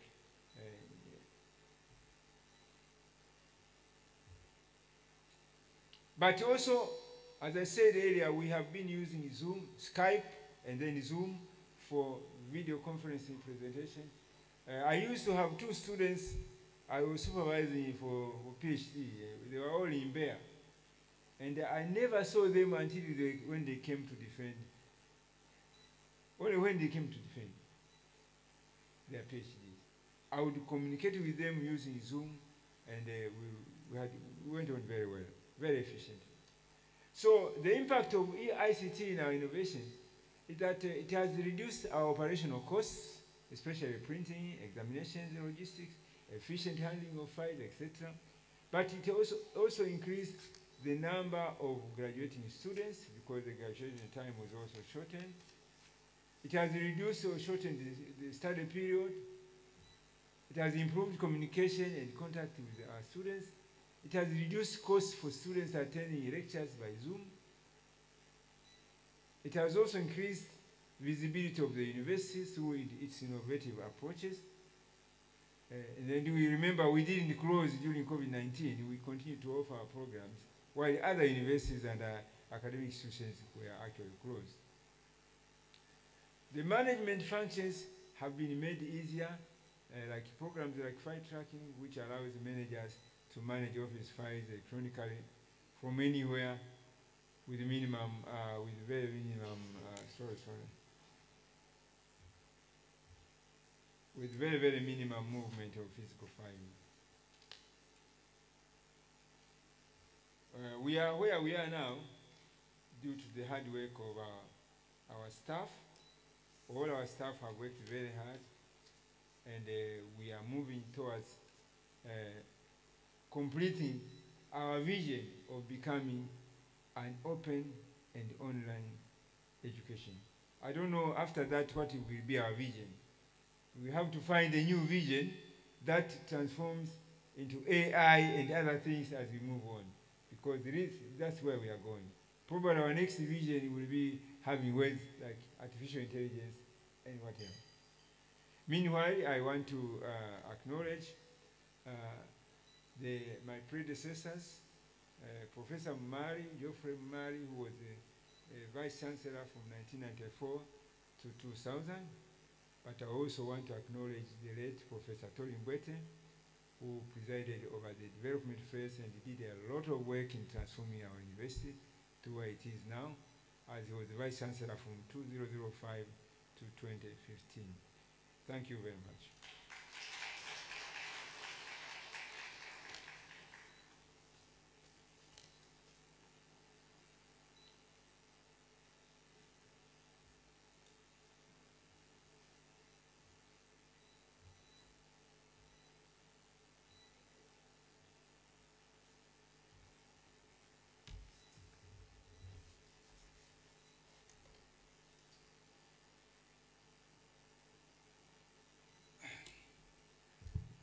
So thank you very much, Professor, for very informative talk about the evolution of the Open University of Tanzania through 30 years of, the professor has talked about how the Open University of Tanzania came to be.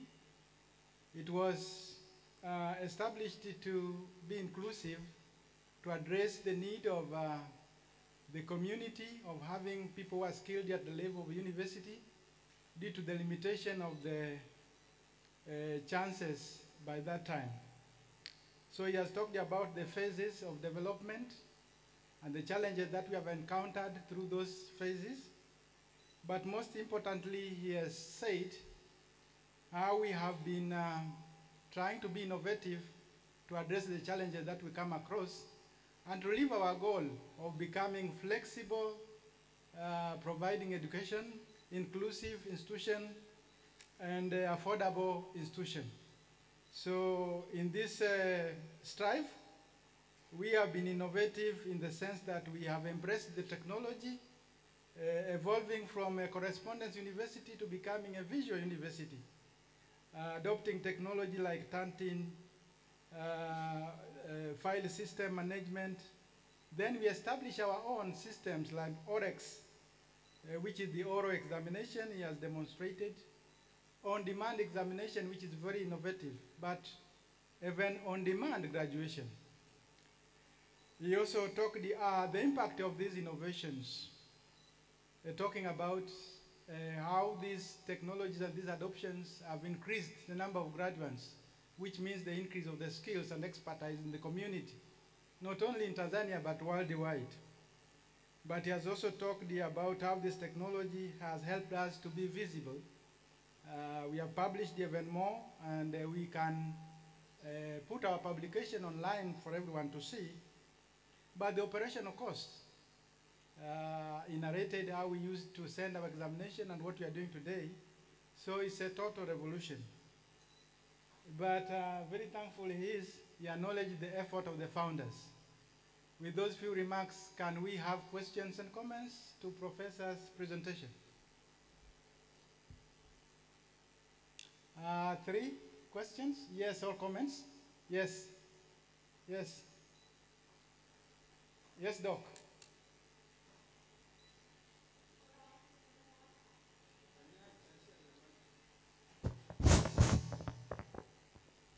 Commendations to you, Prof, and your team. Excellent work at transforming at a time before the transformation was needed. I have 3 questions that piqued my interest, 3 areas on his slides that piqued my interest. The first one, ICT. You spoke about the international driver's license or driving license. I wasn't quite clear what that meant. Don't know if it was figuratively used. You said the older staff had to pass their driving tests before their contracts could be renewed. So I wasn't certain if I was getting the context, if it was figuratively speaking. So that's my first one. Second, I recognized in your pictures that it took approximately 3 different employees or personnel to accommodate 1 candidate to sit an exam. I want to know how cost effective that is, or how did you manage that cost? And finally, just for you to expound on the file tracking system that was initiated in 2012. That has generally piqued my interest, because I'd love to hear about the ODEX. Thank you. Prof, would you like to respond one by one or all of them together? Maybe we take another 3. Maybe only 2. From other 2 participants, and then we proceed. Okay, okay. Anyone who want to contribute? Anyone else? Yes, the lady in pink. Hello.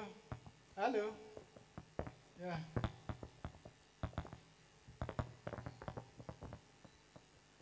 Thank you so very much, Professor, for the presentation. And I'm amazed by the milestone that the university has made. One of the areas you pointed out was on the inclusive. And I'm so impressed on the component of the oral examinations. I want to find out if if the inclusiveness has been, if the university has been extending to the students with diverse needs. Then the other one is I want to find out if the university is able to offer, if international students are also enrolled in the universities and what programs are available. Oh, thank you. The last one? Yeah. Thank you.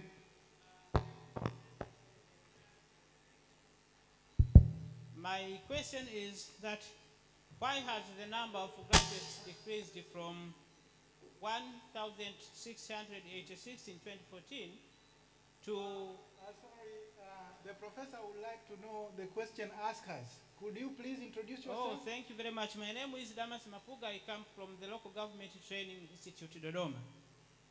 Yeah, I'm interested to know why has the number of graduates decreased from 1,686 in 2014 to 1,277 in 2023. What have been the cause of such a decrease? Thank you. Professor Karib.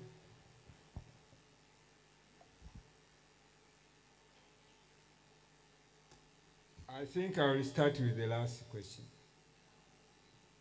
so that I don't forget it. The others I know. Why did the number of graduates in 2014 was higher than those in 2023? Is that the question? The answer is very simple. Very simple. In 2016, the government abolished our foundation program. Our foundation program was the basis for most students who came to the university. And even the Kuhanga report of 1990 specifies that the students who want to come to this university will have to do a foundation course because most of them have been out of school for many years. And at that time, we were taking anybody who has a certificate of anything, we would give them a 1-year foundation course. And if they pass, they would join the university. And by the way, only 25% would pass. So it was not an easy route into university, but the government felt that it was a very easy route, so they abolished it. But really, only 25%. They never did any research. The government never came to us to ask about this program, how is it run, how many are succeeding. They just simply say, abolish it. It's like they were going to abolish the Open University. And most of my staff, they know how much we fought the government. We even took the government, the Minister of Education, we took him to the parliamentary committee. And I remember, she said his hard words on me, and I said much more harder words to her. Because she said, this university will not close because of this foundation program. It is you, the Vice Chancellor, who we are going to fire and put somebody who can do better. That's what the minister told me. And in reply, in response, you know what I said to her? I said, Madam, what you said is impossible. I've already retired. I'm now on a contract, so I've already died as a public servant, so you can't kill me the second time. That's what I told the minister. So you can imagine the air, those who were, some people are here who were there in the room when I say those words. The air completely changed immediately because now the minister realized that I'm not the type she could brag around and do what she wants. So that's why the enrollment for undergraduate program failed. By the time we reached 2023, only those I reported 1,400 were able to graduate from a post-bachelor degree. But the figure is rising. The figure is now, the foundation course was reestablished, but it was much more strict, with much more stringent admission conditions, and that's what we are still holding on to, the new foundation program. Now, coming to Dr. Daria's question. ICDL is International Computer Driving License, not car. International Computer Driving License. So you have to show proficiency in using a computer. Even very basic, use Microsoft Office tools, using others, you being able to write emails and whatever. Now remember I said there are many people, younger people were easier to teach, and most of them were already computer literate when they come to teach here. But those who were on contract, they have retired from other universities, they are now looking for a place to rest, and they come, they still want to choke and talk. They want to choke and talk. They're looking for a blackboard. There are no blackboards here. You have to use computers. So we put that condition for that. And then, of course, how do we manage three supervisors managing one student? By the way, all these 3 or 4 people you saw in the screen, they are in different locations. They are in different locations. So you are using Zoom, so we connect them up. One could be in Zanzibar, another teacher will be in Mwanza, another will be in Dar es Salaam, and the student will be in Twara in the south. So you link them. Now, we needed an observer to ensure that the examiners don't harass the student. The observer is basically to protect the student, who is an interrogation by 2. And then having 2 people is much better than having 1. Because if we hate the student, the other will not hate the student. If you say, I don't like the way he talks, whatever, the other one say, no, but I understand him. So the 2 of them, we balance the assessment of the student in the answers. So we needed to have that system of 2 examiners and 1 observer. The observer doesn't necessarily have to know the subject matter. The observer could be a lawyer, but the other supervisors are in education or in science or whatever. So we ensure that the observer is from a different orientation, so he has no part in asking questions. Just observing and ensuring that the session is amicably held. Now, Sarah asked the question on inclusiveness. Inclusiveness. The Open University has got a unit called Assistive Technology Unit. It has been there for a long time, and in that unit, we train blind people to use computers. So all our blind students are able to work on a computer. They can write email, they can read the internet, they can do anything. And we extend our training to other people who are not our students from the community. We train a lot. We have trained more than 500 people from the community we have trained on using the computer. We developed a software from open source that translates words into sound so that the student can read because the computer is reading for them. And then because they have good typing skills, they can type what they want. They can use mobile phones. I wish you could have brought some of the students. Some of the students we have who can use a mobile phone, they can read SMS, they can read WhatsApp, they can do everything. They are blind, completely blind. And so there is no problem with the issue. They also teach those who have hearing problems, we teach them ICT. They also know how to use internet. They are deaf, they communicate with the blind. The only way a deaf person can communicate with a blind person is through ICT. For that, it was a miracle when I realized that there were 2 people sitting in a room. One was blind and one was deaf. They didn't speak to each other. They didn't know even each other. Of course, the deaf guy can see the blind guy. And when he tries to give his sign language to him, the guy doesn't see the sign language. So he just says, this guy is stupid. And then the blind person is hearing emotion of a person. He's trying to speak to him, but the guy doesn't reply. So again, he said, what kind of person is this who is in my room? So one day, an interpreter moved to that room and introduced the 2. He said, this is so and so. Unfortunately, he cannot hear. So he used sign language to explain to the deaf guy. And then he speaks to the blind guy. He said, look, your friend here is deaf, so he can't hear him. So the blind guy asked the interpreter, does this guy have email? And then the response came, yes, he has email. Can I have the email? He gave the email. Immediately, he typed a message to him. And immediately, he responded. And from there on, they chat, they send each other jokes. You can find them laughing at different times. This is the feat of the Open University of Tanzania. I think I've answered all your questions. Oh, international students. We do have international students.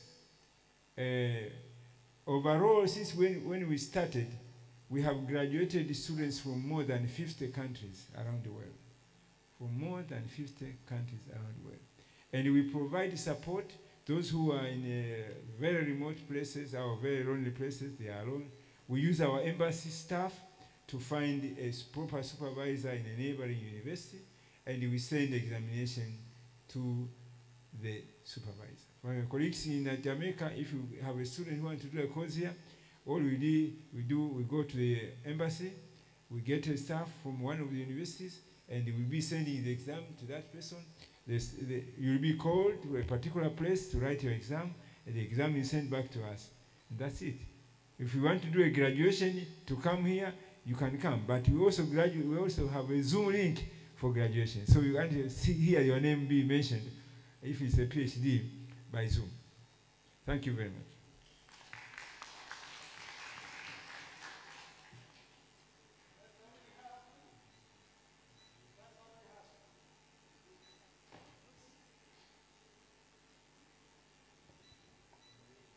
I'm saying that's all we have. Thank you very much for participating.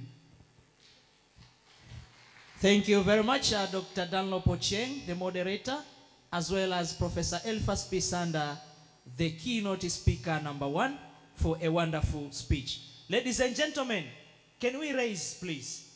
Tunyoshe miguu kidogo. Can we raise? Now, we are going to have five factorials for Professor Bisanda and the moderator. Okay? And the last one, we share it to them, and they will bow to show that they have accepted.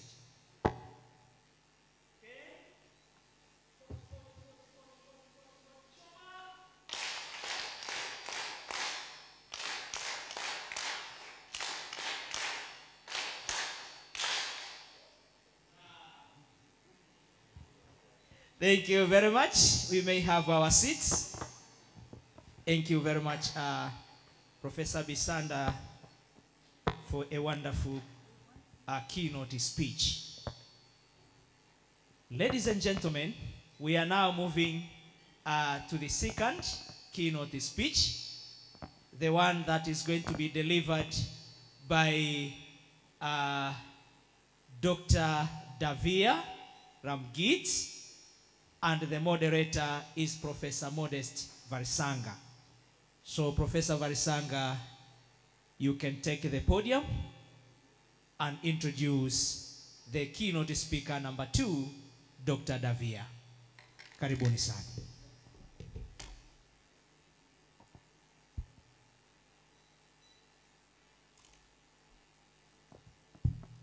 Yeah, thank you very much, MC.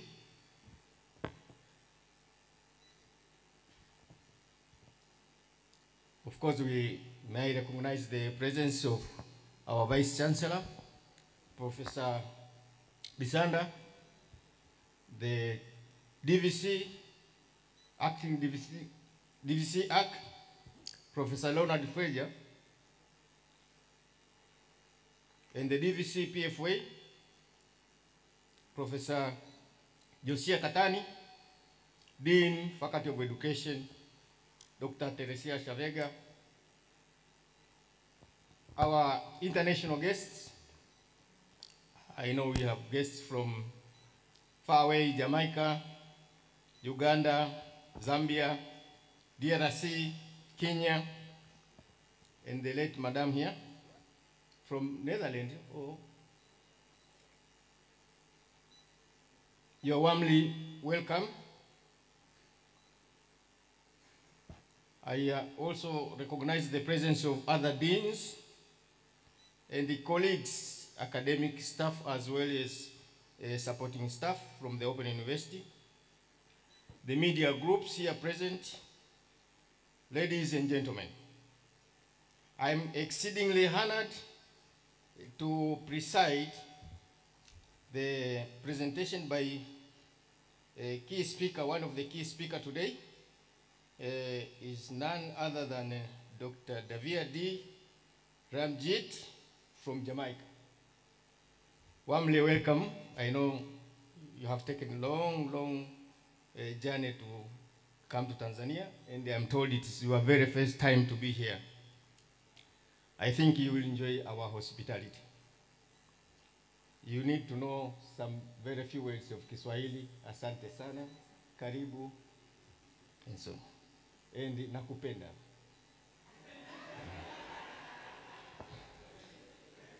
That's a key word. Okay, just to introduce her, Dr. Davia is a principal at Noxie Community College, Menville, Manchester, Jamaica. She is a success-driven professional with over 12 years of experience in spearheading comprehensive strategies to enhance educational performance and accreditation standards. She is experienced in conflict management, demonstrating capability in mediating and resolving disputes to foster cooperative work environment. She is skilled in research, policy development, drafting proposals, and policies that support substantial organization improvements and compliance. She is innovative in implementing cutting-edge technology solutions, including learning management information systems, to make her presentation.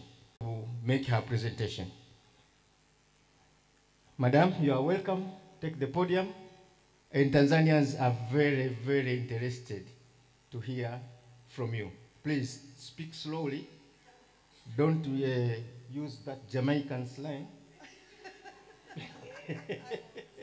I have been in Jamaica too, so you're welcome.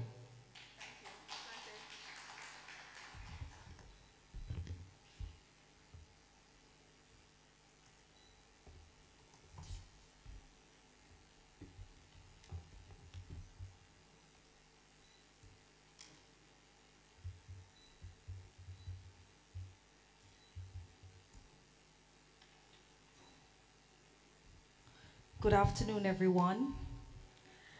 I was warned, so I'm going to try my very best to speak very slowly. Since being here on Monday, each time I interact with anyone, I go like this. I can hear, but the dialect is so different from mine. It really is difficult. So I was wondering to my peers earlier, if when I speak, I'm clear. So please bear with me. I'm trying to be as slow as possible, which is abnormal for me.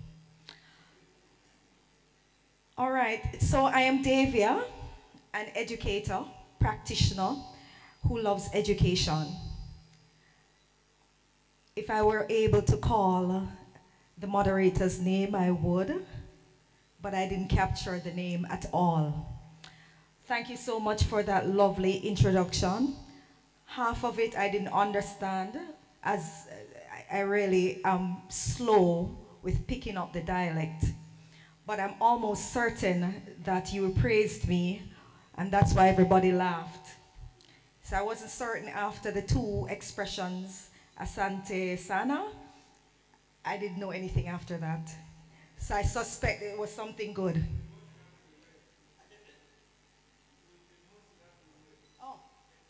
I'm still getting laugh, Prof. Thank you so much for hosting me, Vice Chancellor, organizing team from the OUT.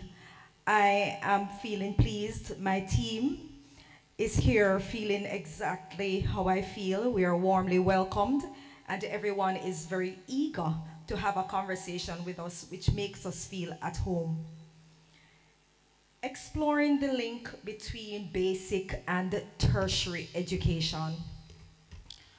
One of my first questions on Monday to Sarah, who picked us up at the airport, was, what does someone from Tanzania refer to as basic education? We had a fruitful conversation, but this is what I got. The very bare minimum standards that is acceptable for learning. It's pretty much it. And as our Deputy Permanent Secretary said this morning, pre-primary, primary, secondary, TVET, tertiary, all those areas, and teacher education, all those areas, there are standards that are established, and we expect that the population ought to access quality education at each level. So pretty much we are on the same page. In our Jamaican system, early childhood is what starts formal education, which ends with tertiary education. So today we'll be delving into a few areas. I have placed a table of contents here, and I have to talk about my country. I believe only 3 persons are in the room who have ever visited Jamaica. 1, 2, 3. So I'll have to share why it is that everybody must come. Oh, I'm still on that. That was China. I don't know why it is that I'm not on.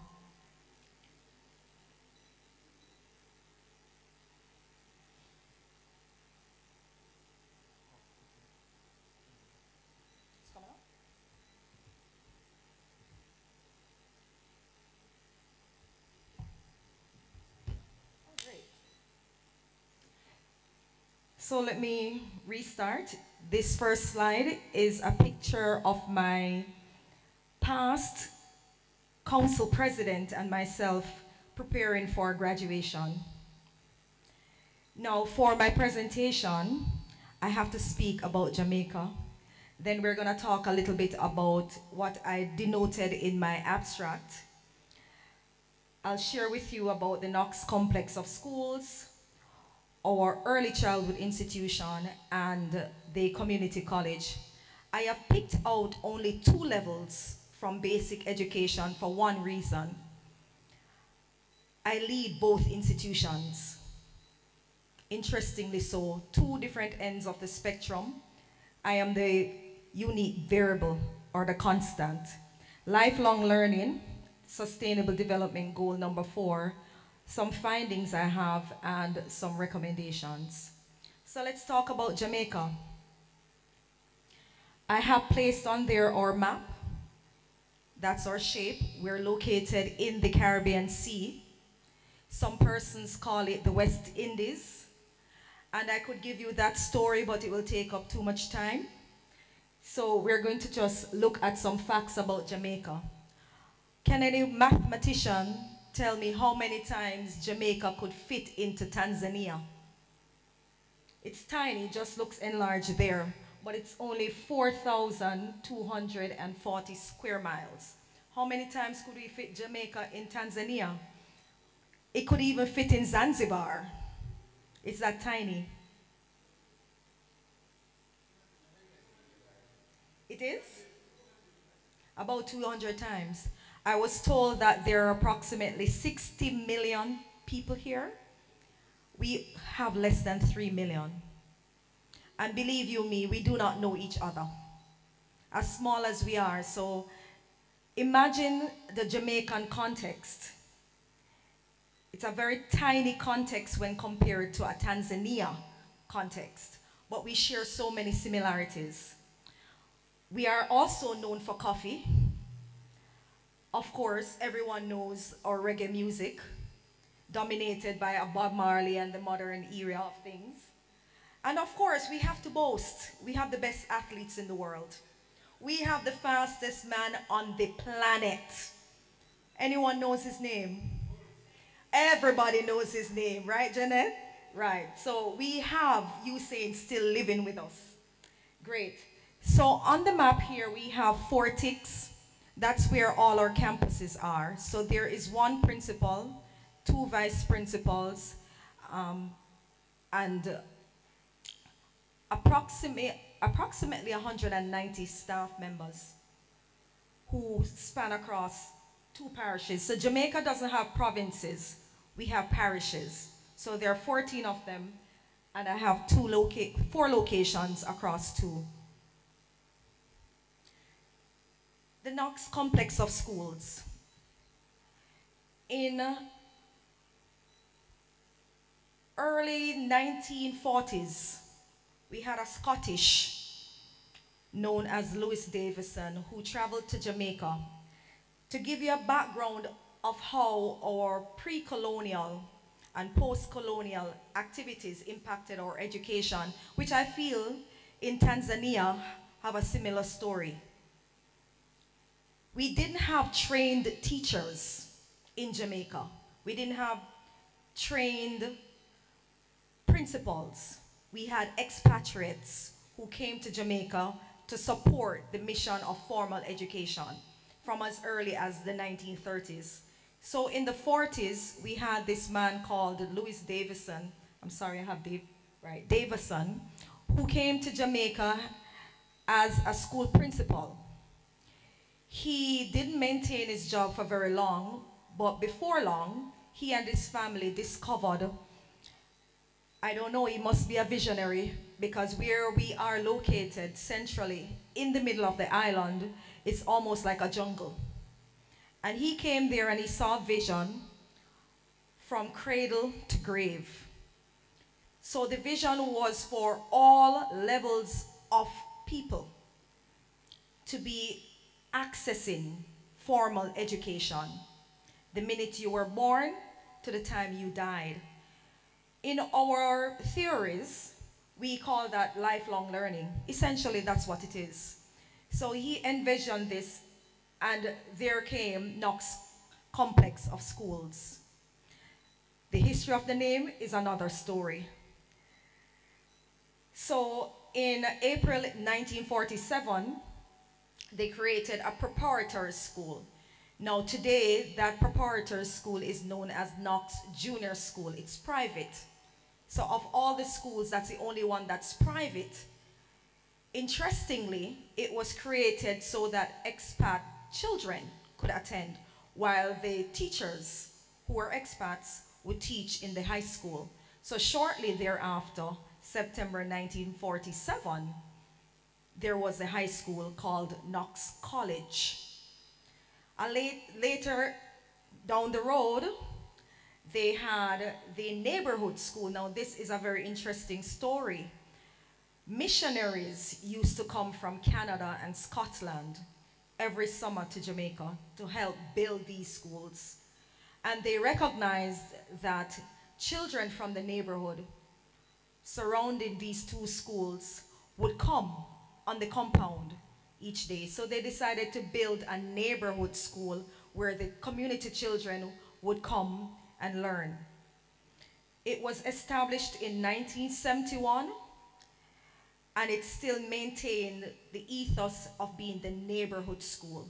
So it's one of the most affordable institutions in the community, serving multiple communities because of its original mission and vision.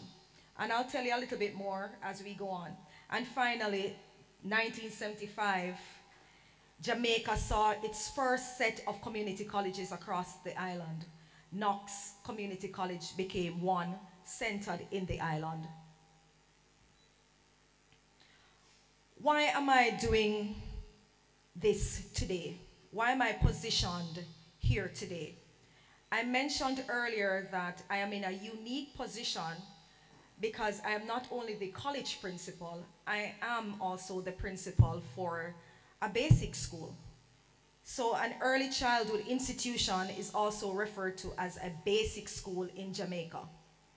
Why am I the principal of that school? I'm not paid, by the way, must say. Volunteer, it's serious. There is no existing principal for that school.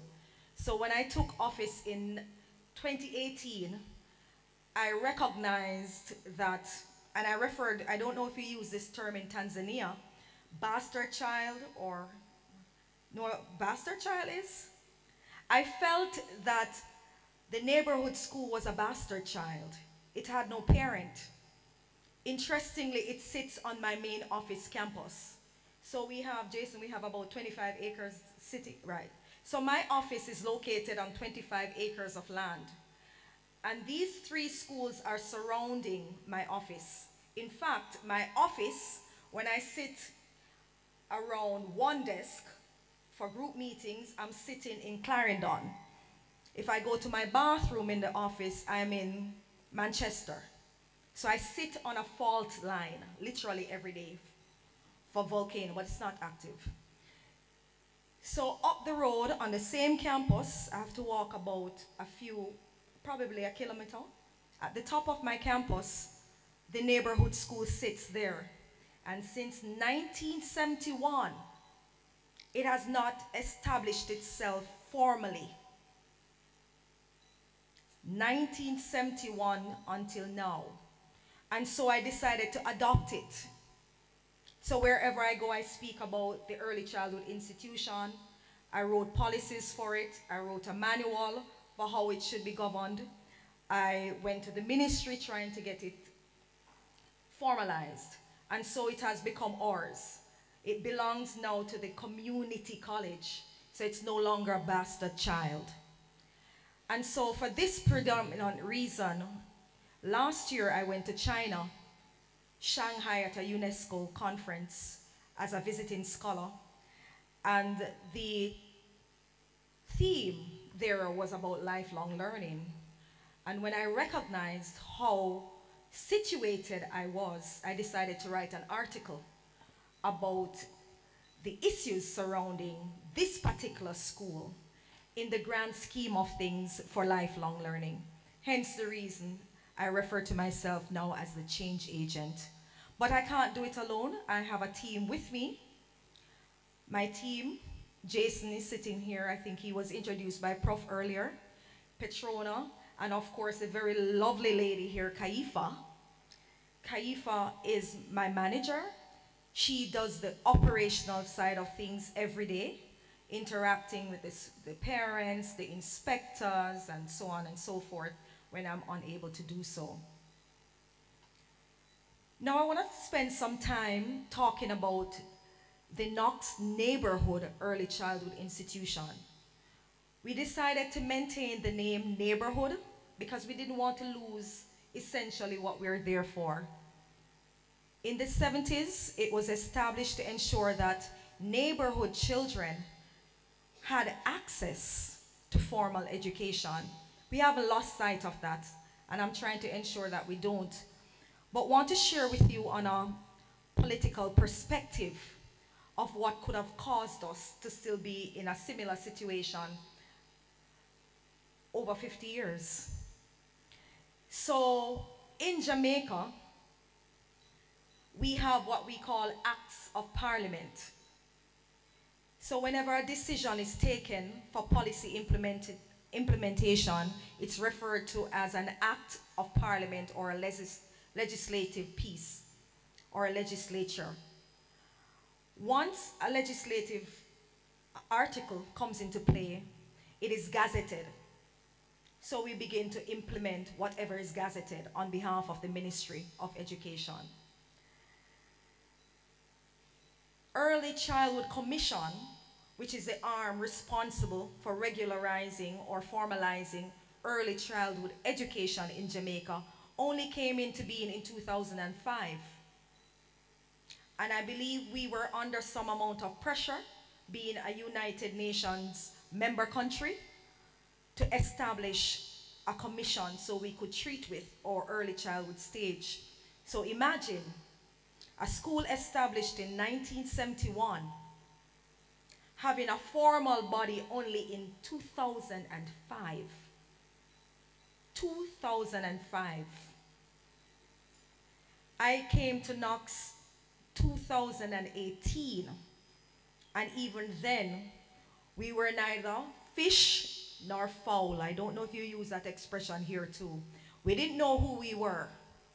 We were neither recognized or registered or certified or have a permit to be operating all the way from 1971.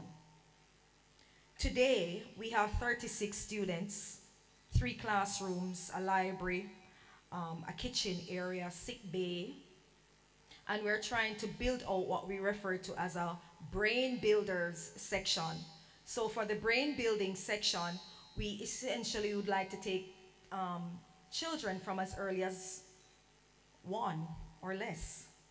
So today we take students from, or learners from ages 3 to 6. We have 4 teachers, including the manager. Now, the process for gaining certification is difficult. We in higher education, we are accredited by virtue of standards, meeting standards. These standards are more difficult than meeting the standards at my higher education institution. So I'm an expert at meeting those standards. In fact, I am ISO lead audit certified. I am an auditor. So I know how to meet standards. I know how to write standards. I know how to write reports. But I've not been able to get this institution certified. I took over the institution formally in 2019. And since then, I have learned there are 3 primary areas: the registration process, getting a permit, and then getting a certification for 5 years. I'm still at the registration process.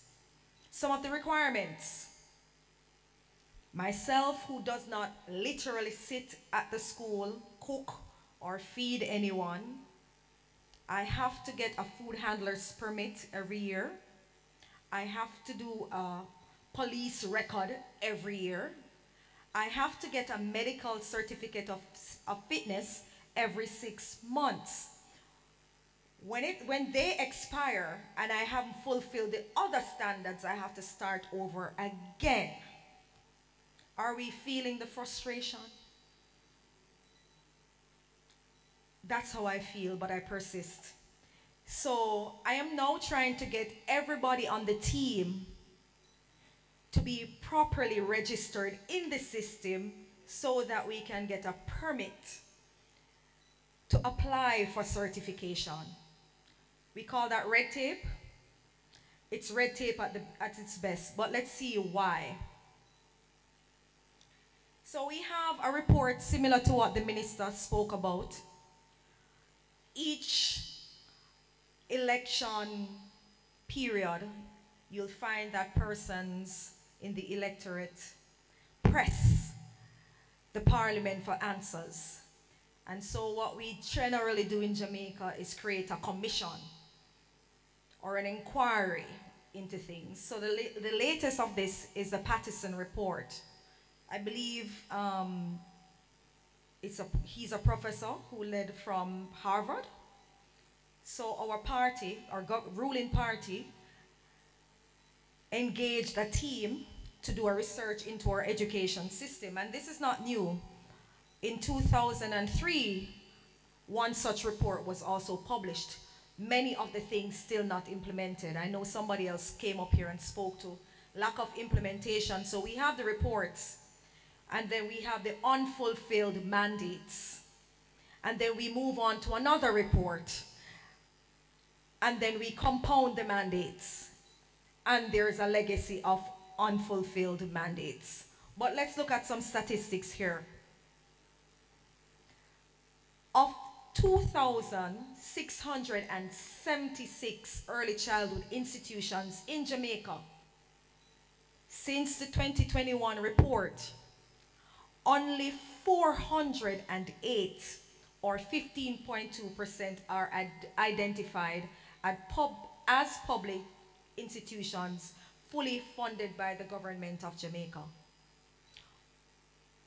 So can we imagine the level of quality surrounding the other institutions that are not funded, that are not fully registered?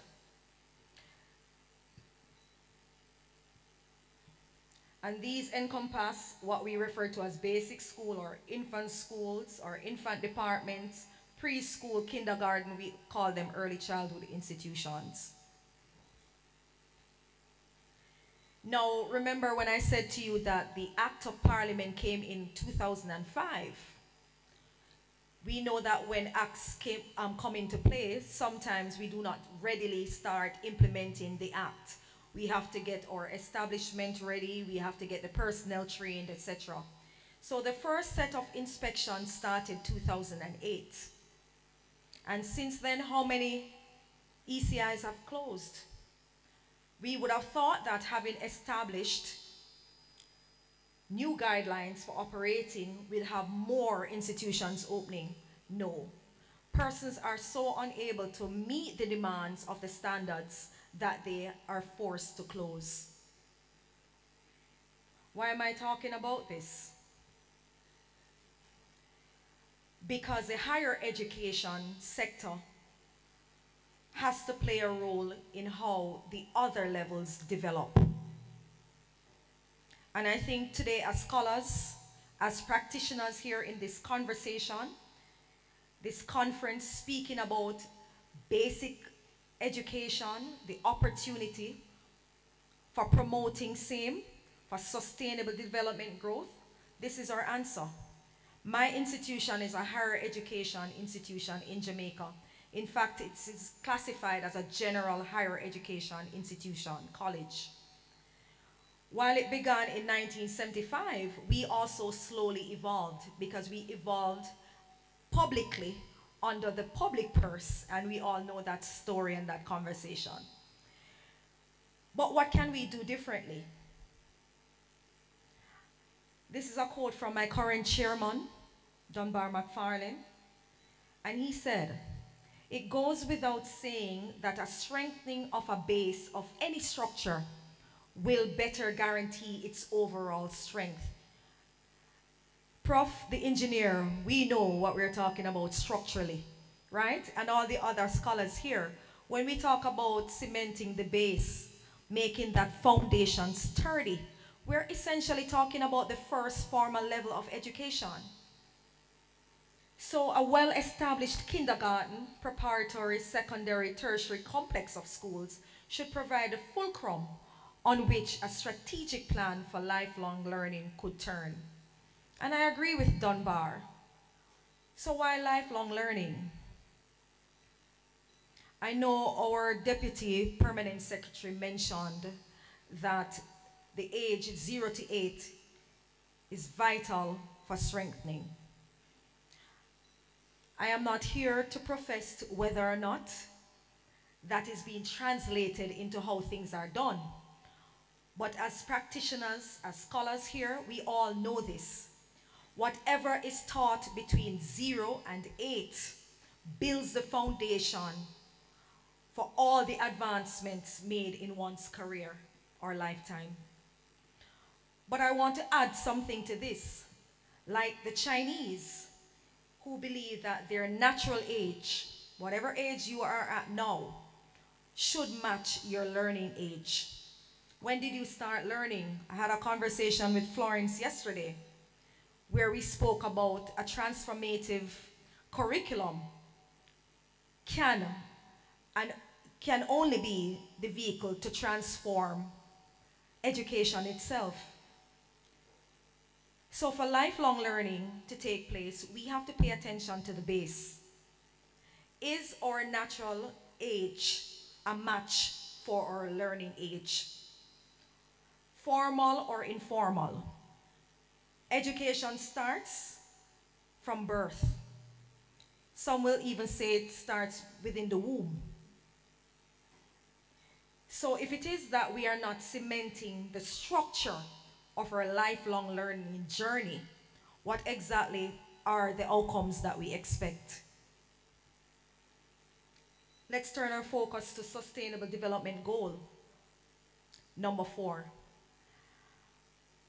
I suspect that all the countries would have signed in 2015 have a country report about where they are in terms of meeting the targets. I have picked out only 2 targets, primarily because of my focus areas. 4.2, access to quality early childhood development care and pre-primary education for primary readiness. And 4.3, equal access to affordable and quality technical, vocational, and tertiary education, including university. Are we doing enough? I'm appealing to the practitioners in higher education, irrespective if you are from the faculty of education who train teachers. When we look at how policies are shaped, how mandates are implemented, are we doing enough in higher education? Are we doing enough to inform the relevant practices? Are we compounded by writing articles, sharing articles, or are we interested in the implementation based on our recommendations and findings? Who's championing the causes? I'm appealing to us all, scholars. There are so many PhDs and EDDs in this room. It's almost intimidating. But I want to hear from you all today. Who is championing the cause from moving your articles, your publications into practice in the real world context where they should be having the most impact? What were my findings? And I'm going to give you a little bit of a historical perspective. In the 70s, Michael Manley, a former Prime Minister of Jamaica, a radical socialist, purported free education. The next ruling party came in the 80s and canceled it. So essentially, once you got to higher education, you must pay. What signal was that sending? And of course, finally, we are at the stage where we are trying to transform education. And I could go on and on this afternoon to tell you the different mandates under the transformation education system. But I know when I'm speaking closer to lunchtime, I best be swift. So what are the findings? Funding support continues to be a burden. And I think that is not just Jamaica, that dominates the world. Formal regulatory support. I spoke to us having acts of parliament and meeting standards, but I found that the formal support mechanism to assist persons to meet those standards were lacking. And finally, general access. Free doesn't mean free. So even though it should be free to attend education levels up to secondary or high school level, it's really not free. You'll find that in Jamaica, all the principals will advertise the fees. The government will say it's free and you shouldn't charge fees, but they charge fees. So where is the general access? Where are the voices to speak on behalf of the vulnerable?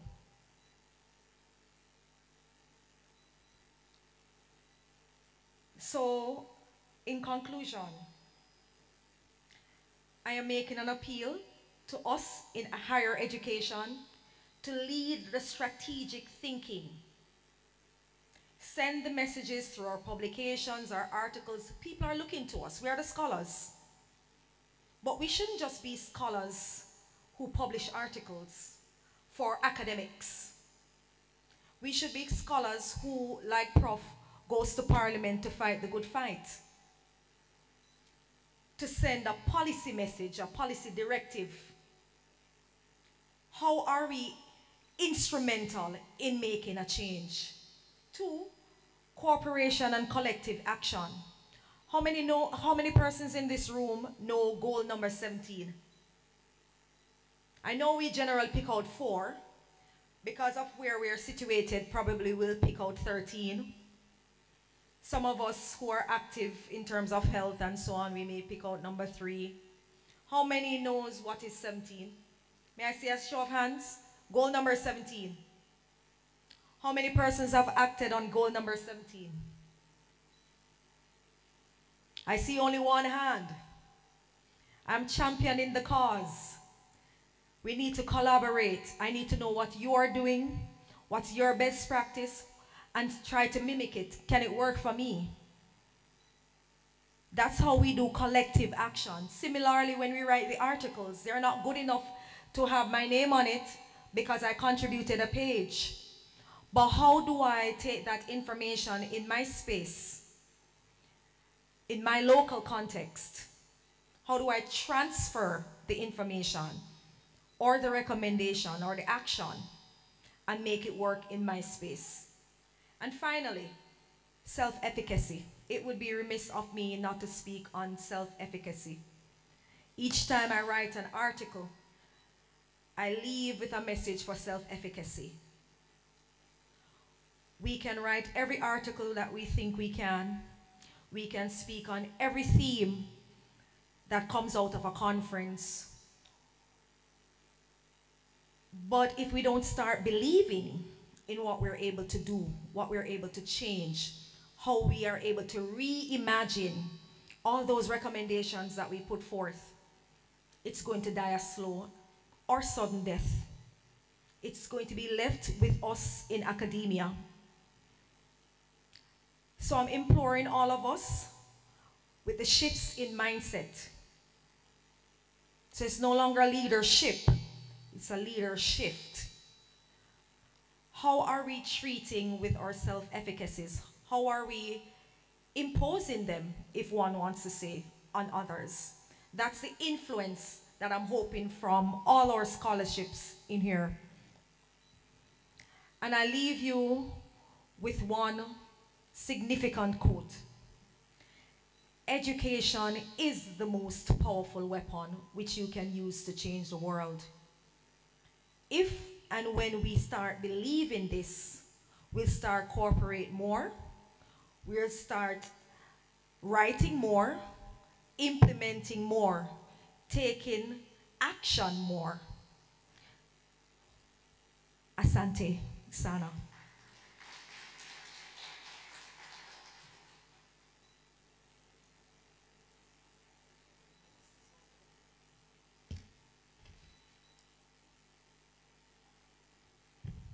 Yeah, I think you'll agree with me that she deserves a lot of clap. 1, 2, 3. That was really nice presentation from Dr. Davia. And I think she observed my comments. She went very slow so that you could comprehend. And thereafter, you can come up with your questions, comments to her presentation. I know majority of you wanted to test me whether I was really able to follow or not. I attempted anyway. Of course, she gave us her experience from the Knox complex of schools, where she said she's a leader and she's actually volunteering. I think we should think of extending an invitation so that you come here to Tanzania and we shall engage you full paid. Stop being volunteer. Yeah, she also went as far as giving us the life style of Jamaica, where she wanted to make a kind of comparison with how is the life here in Tanzania, except that the population difference is too wide. It is 3 million versus about 65 plus. But there are a lot of similarities between the two states. I understood, if you wanted to test me, one thing is the registration process in Jamaica is really very, very cantankerous. It takes a lot of time. From 1971 to 2023, that's when you get registration. It's the age of an individual. You can imagine. That's why I say you better come to Tanzania where you'll be fully engaged, and that kind of hula baloo is not there. But anyways, I'm trying to make it lighter. I will go to the conclusion. It was very important in her conclusion, where actually she reminds us as academicians not to dream of the qualifications or making publications for personal interest, rather than having our intellect to address issues of the people. I think that is a very, very important aspect which we should take it and put it into practice. That the higher education is supposed to lead the strategic thinking. I think nobody can dispute that. And the other aspect which I equally concur with her is when she said about the cooperation and the collective action. Given our similarities, given our potentials, it is high time we start looking at the colleagues with similar conditions. Otherwise, we imitate things which we cannot be implemented given the nature of our societies. And the last issue she said was on the self-efficiency, self-efficacy. I think you wanted to learn whether I was able to follow.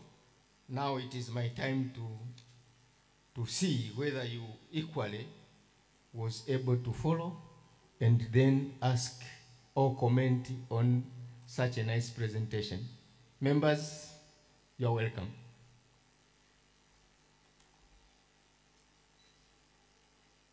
Yes, I see one hand.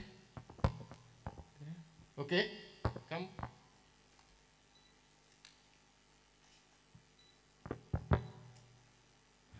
Thank you, presenter, Dr. Davia Ramchi. I have one observation related with this question. Please, sorry, introduce yourself first, and then come up with the question. I'm Pasco J. Mweruka from the OUT, Open University of Tanzania, assistant lecturer from Faculty of Arts and Social Science. Dr. Lavia, in your presentation, I've seen free education ceased from 1973. From 1986, there was a political change. You said fees for tertiary, starting for tertiary level, contrary to the previous. Now my question, is it associated with the structure adjustment program as it did happen in sub-Saharan countries? That's all my question.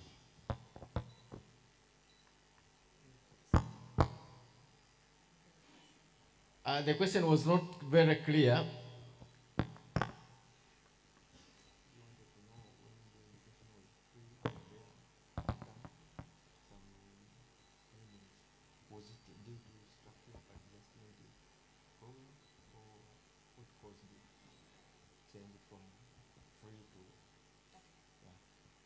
I tried to explain the question.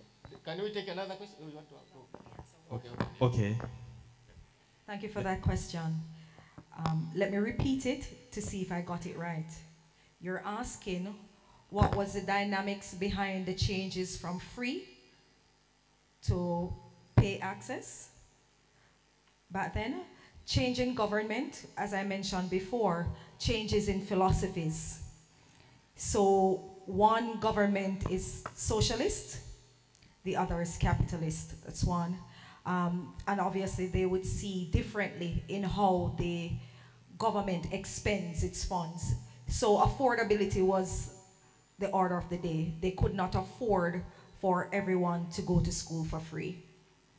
Less taxes would be paid to fund it. Are you satisfied? Or you have a follow-up? In a nutshell, I wanted to hear whether those changes associated with the structure adjustment program, SAPS conditionalities. What part?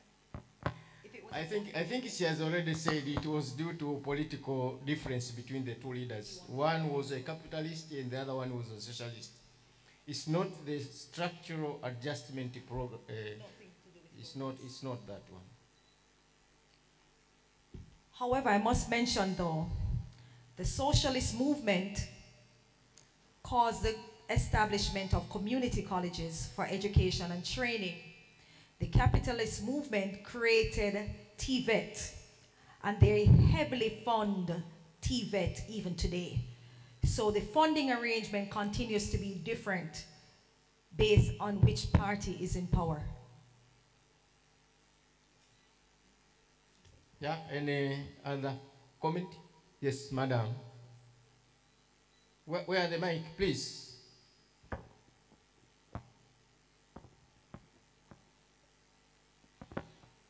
Hi, I'm Cathy van Tuyl from the Netherlands, and I could very good follow your words, and I have Thank to you. say that I recognize the trouble you have in the Tanzanian dialect in English, so I was already a bit confused when I came here. I'm just here for a few hours now, but okay. I had the same problems as you, so it's very nice that a moderator maybe can help you to formulate a question. Yes, he's been good. I was also very pleasantly surprised that you mentioned the 0 to 8 age range as the most important, the basic learning capacity children establish for later learning. So I find that very nice.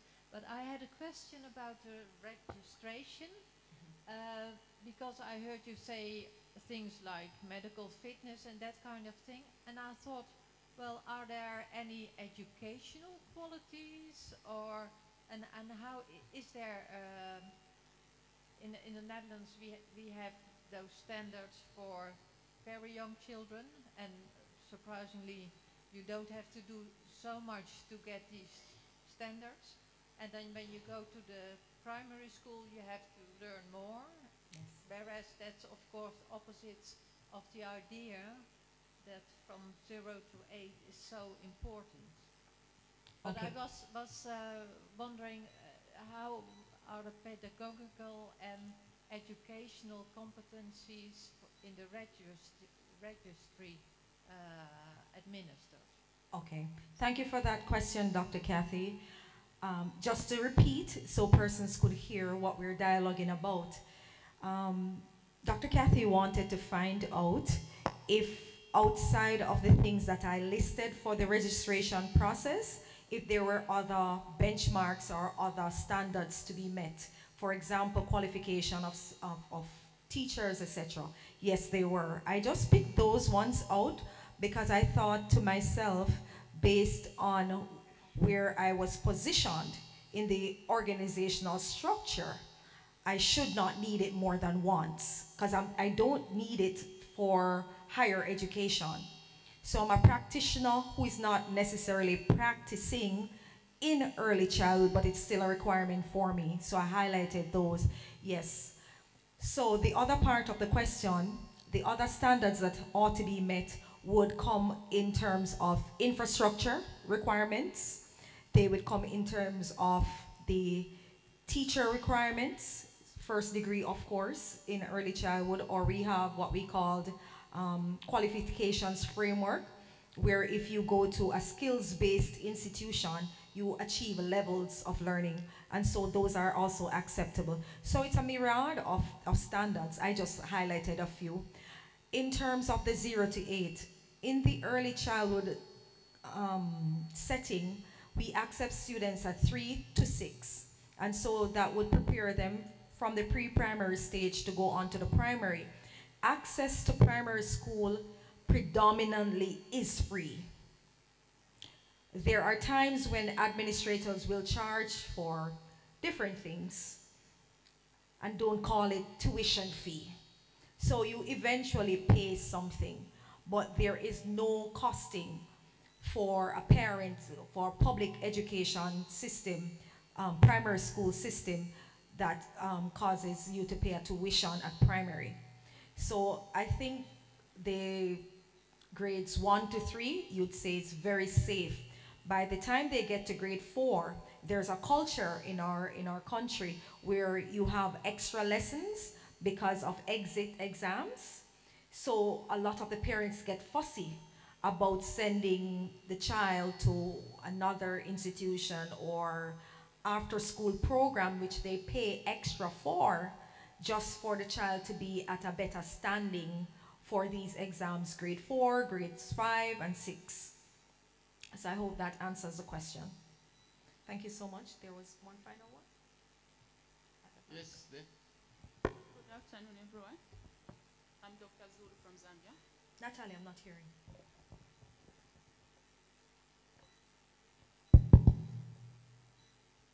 I'm Dr. Zulu from Zambia. It's a question, but it's also just a concern. We can't get you. Not hearing in the mic. It's a question, but also I've got one concern. I was following the presentation very well. There's somewhere where you had shown some percentages saying it's about 15%. Yeah. Yes. These are the schools that are benefiting from the government. Does it mean the government is not willing to support these other schools, or there could be other problems that are not being resolved, which is making the government not to be helping these schools? And then if that's the case, so maybe the government has enough money or doesn't have enough money maybe to support. If the government doesn't have enough money to support those schools, I'm also interested to know how much is allocated to education from the national budget in your country. Okay. Yeah. Thank you, Natalia. The biggest expense from our budget each year goes to education. Hands down, it goes to education. We have more primary schools in Jamaica than any other category of schools. So primary school is totally funded.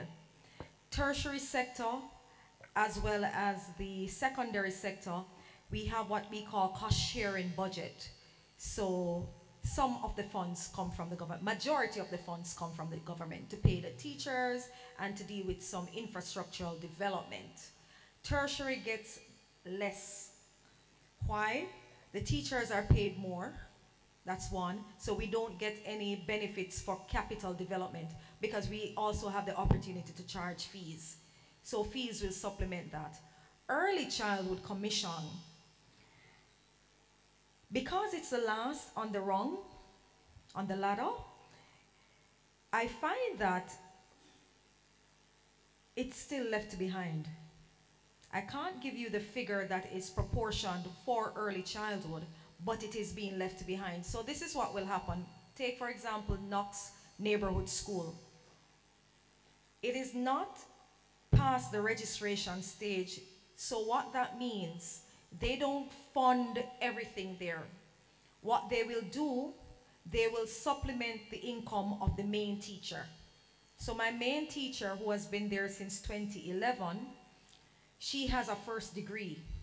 They are willing to now pay her for that first degree. Prior to that, they would give her something called a subsidy, which is far less than what I pay her, because we're not fully funded by them. So that's just one example of how we manage in that scenario. The last time I spoke with the executive director who is responsible for the commission, she explained to me that after 20 years of having the law, there's an Early Childhood Act, and then there's an Early Childhood Commission Act. They're amending the act because certain things are just not measuring up. Each time there's a report, it sends a signal that the sector is failing. And the way that they have written the standards perhaps is contributing to the failing of the area. I hope that answers the question. Thank you. Asante Sana.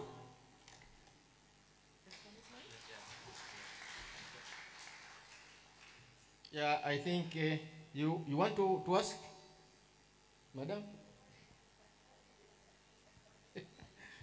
I have not released you yet. There's one last question, please, if you can take it. Okay, thank you, Dr. Davia, for your very fantastic presentations. I was trying to come across your abstract, and I saw that the life expectancy of the workforce of the Jamaica is between 18 and 65, between 18 to 60 to 65, I think. And the life expectancy is about 76, which is above the global expectancy. But in Tanzania it's very low.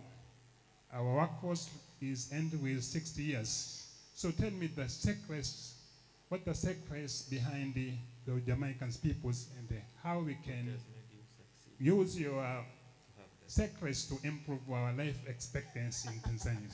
Thank you. Thank you, my brother from, you're from Zanzibar, right? I think Prof has the answer. He had us up at 5:30, walking 5 miles.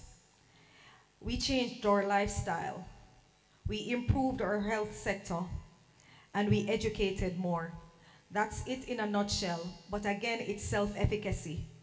When you start believing that you can change your lifestyle, it becomes so much more important for you to maintain discipline. So I take myself, for example, bad situation, COVID-19, I started working out on Zoom, 5:30, 4 to 5 times per week. I haven't stopped since. And when I'm in another hemisphere and I can't join my group, I have people like Prof, who is such a great influence, an advocate for health and wellness. I can't help it. But the truth of the matter is, it really boils down to a myriad of things. So Jamaica is a developing country, but it has improved in many regards. So we have issues with policies and so on, but we also have a Minister of Education, Minister of Health and Wellness that has been promoting better healthy lifestyles, and persons have been conforming. So if you have ever been to China, you'll recognize that they also have learning age matching with the natural age. And if you walk on their streets in the nights, you see the elderly doing Tai Chi or dancing or in the parks. Anyone has ever been to China? Any province? You can go any province and you know what I'm talking about. So from the young to the old, they're active. And so we have taken on that to be a little bit more active, but we're violent too. So if you hear that they're dying before 76, they're in the wrong space, doing the wrong things. But lifestyle changes, I believe, is our answer. Thank you. Okay, members, I think she deserves a 5-factorial clap for such a nice presentation. Should we start? 1, 2, 3.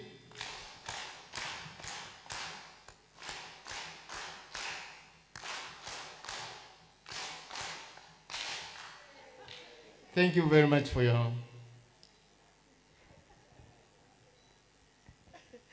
Thank you very much, Professor Varisanga, for a wonderful moderation of the second keynote speech that was delivered by Dr. Davia Ramjit from Jamaica.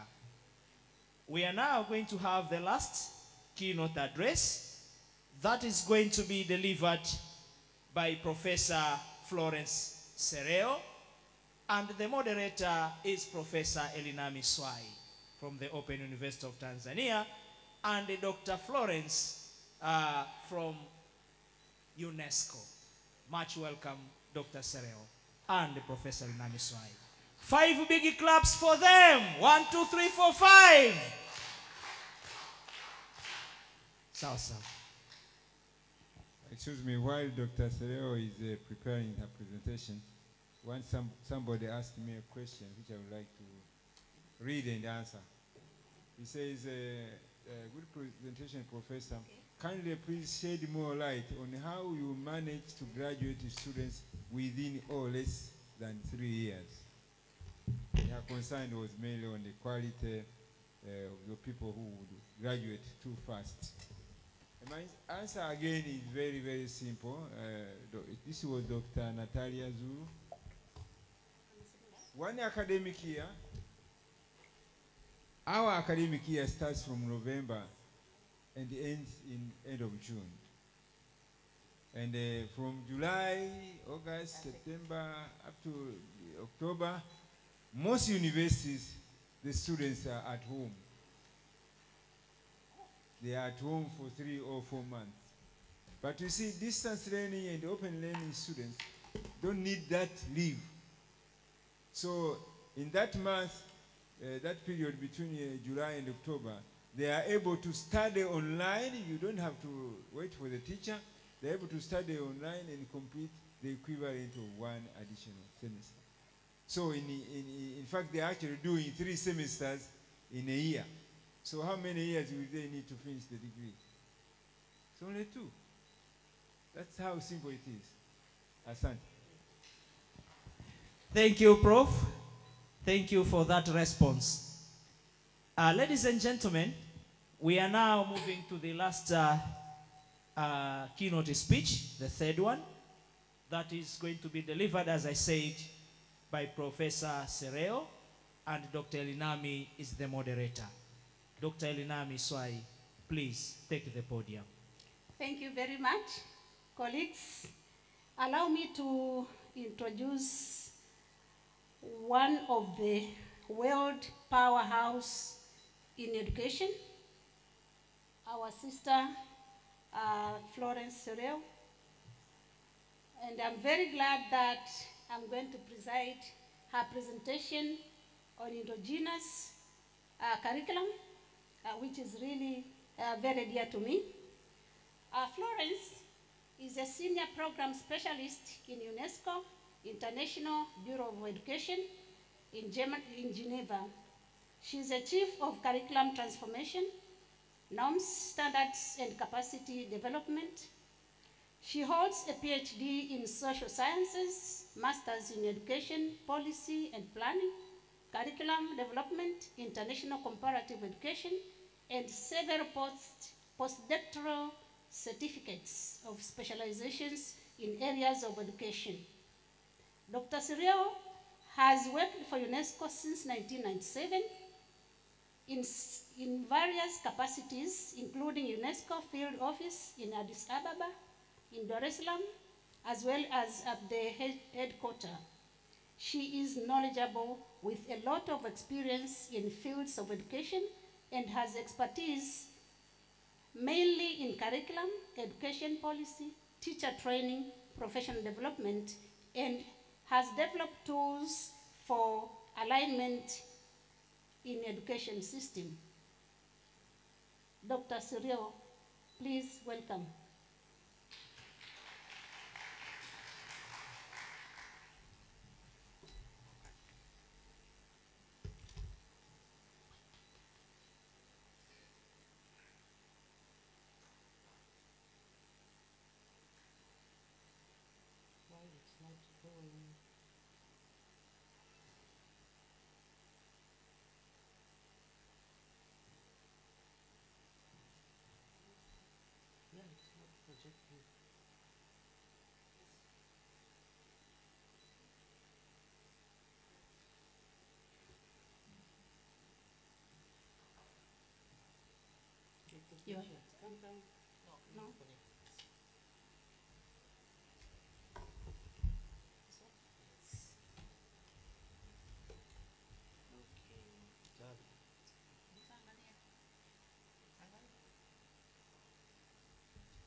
it's not projecting. Yeah. I think it's a technical issue. It's okay. Okay. I'll talk without projection.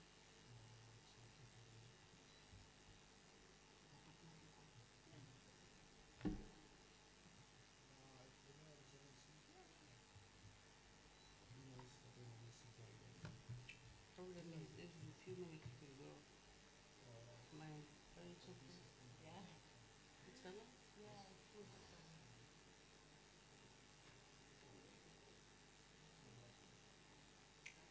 Sorry about that. It's a technical issue.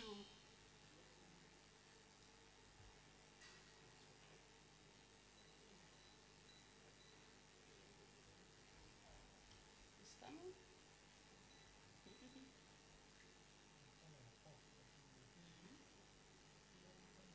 See, when you deal with curriculum, this is one of the challenges of curriculum.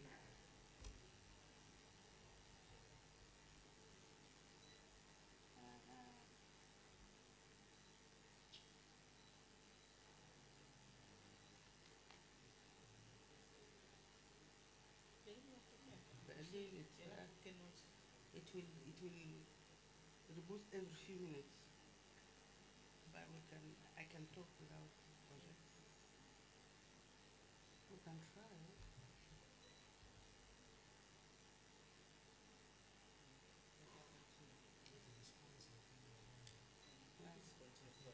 It doesn't. But I'm not sure. Okay, we'll try. But if not, I can talk without.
Projecting.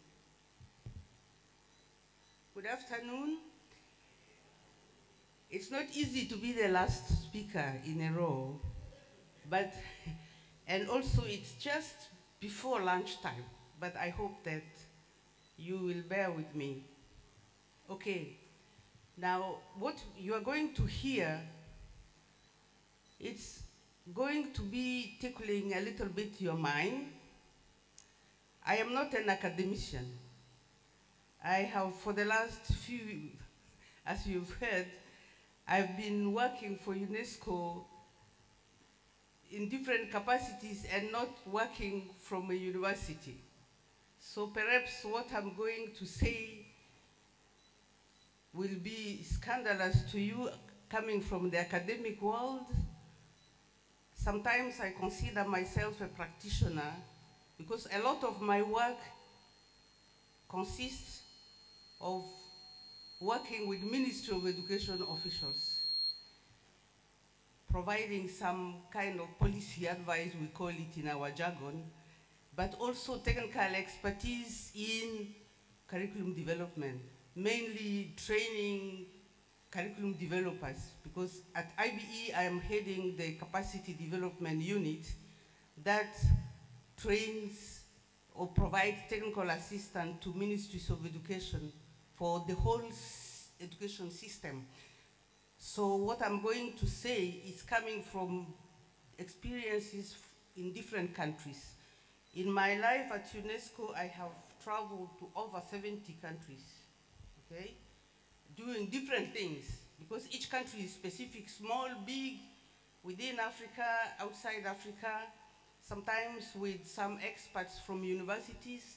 I have worked with experts from the Open University for a long time, since 2009, I think, when I was based here and when I was not here. So I work a lot with experts like you from universities who do research, but who also publish. In UNESCO, we cannot publish because our rights are given to the employer by the nature of the contract. I have coordinated the publication of many of UNESCO publications, but never you will see my name anywhere, because that's how it is. Everything we do belongs to UNESCO. Our intellectual capacity is copyrighted by UNESCO. Let's put it that way. So I can't publish as long as I work for UNESCO, but maybe one day when I stop working for UNESCO, I might publish. So I don't have any publication that I can say go and read. But anyhow, the IBE I work for was created in 1925. So the IBE is older than UNESCO. But when UNESCO was created, then the IBE was an educational institution belonging to the Swiss government. So when IBE was created, the Swiss gave IBE as a gift to UNESCO to serve education globally. So IBE is a UNESCO specialized agent on curriculum and curriculum-related issues. So we have another Institute for Education Policy and Planning. We have another Institute of Education and Technology in Education. Then in Africa, in Addis Ababa, we have UNESCO Institute for Capacity Development on Teachers. So we have several educational institutes around the world. So I'm privileged to work for the IBE. And because of the work I do for IBE, we do a lot of questions related to curriculum. And most recently, the discussion is about endogenous curriculum, transformative education,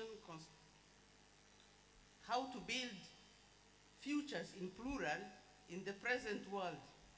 But there are many worlds in one world. If we come from the perspective of cultural diversity, there are many worlds in one world, or there is one world of many worlds. So at IBE we have some questions, a lot of questions. And one of the things that I'm going to touch on are, one, the challenges of basic education, maybe globally, but particularly in Africa. What are the challenges?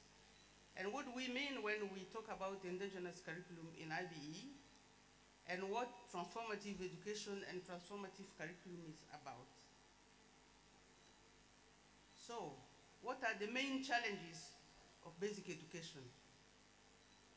The first one is the fact that education systems for decades have contributed to uprooting people from their localities. They go to school, or they go to school, they acquire knowledge and skills, and the knowledge and the skills don't make them fit anymore where they are born. They have to move from where they are to the town or to cities or even beyond. This is a challenge to education. Another challenge is this kind of approach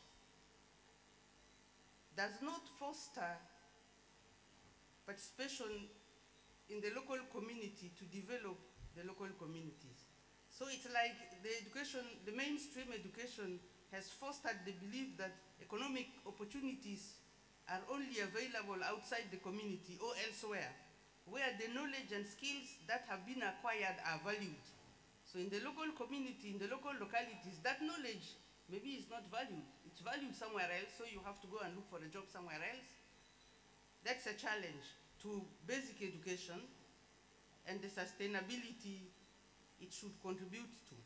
The third one, it's a kind of education that neglects indigenous knowledge. young people from learning what they need to continue living in their own communities, to contribute to a common prosperity. The fourth challenge is the systems are enduring curriculum that neglects cultures and reinforce negative stereotypes. There is a certain mindset. So this education is not rooted in the local languages. Community growth and development, it's not the center of why the education, why the learning of why that skill.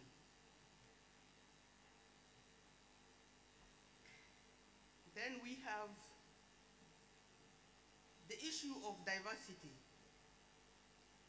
That there are different ways of knowing and there are different pathways to learning. This is crucial. But the approach of schooling, it's one pathway of learning, but it has become the pathway of learning. All the other pathways are non-formal, informal, and something else. So these are some of the challenges that basic education has to face. So what do we do with these challenges, in front of these challenges? At the IBE recently we have launched the discussion on endogenous curriculum and endogenous education. What do we mean? I am not going to give any dictionary definitions, but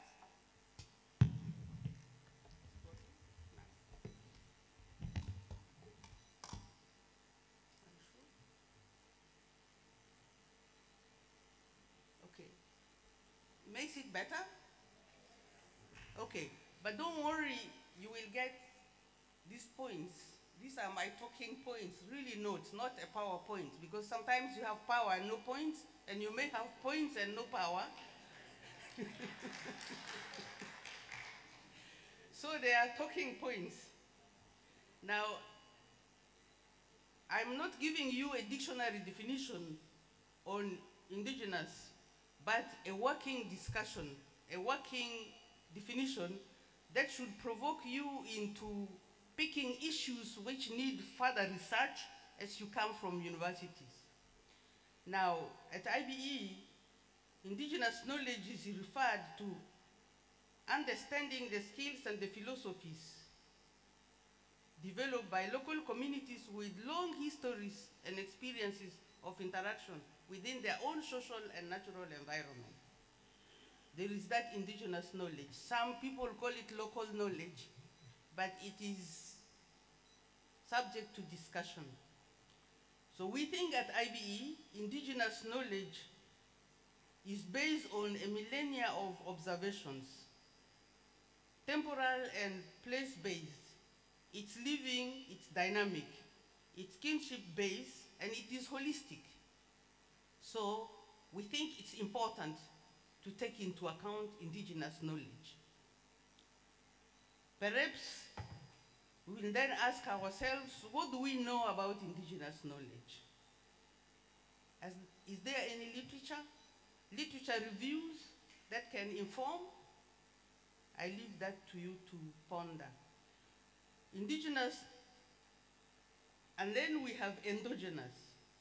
Now, according to our discussions at IBE, endogenous knowledge is constituted from a combination of indigenous and exogenous. What comes from outside and what is indigenous, and a combination. Why are we worried about these terminologies?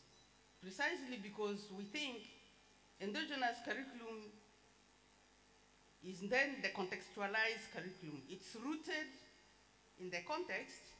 It takes into account local and indigenous knowledge, as well as knowledge coming from outside the context. It takes that into account, and it becomes the knowledge base for constructing the curriculum.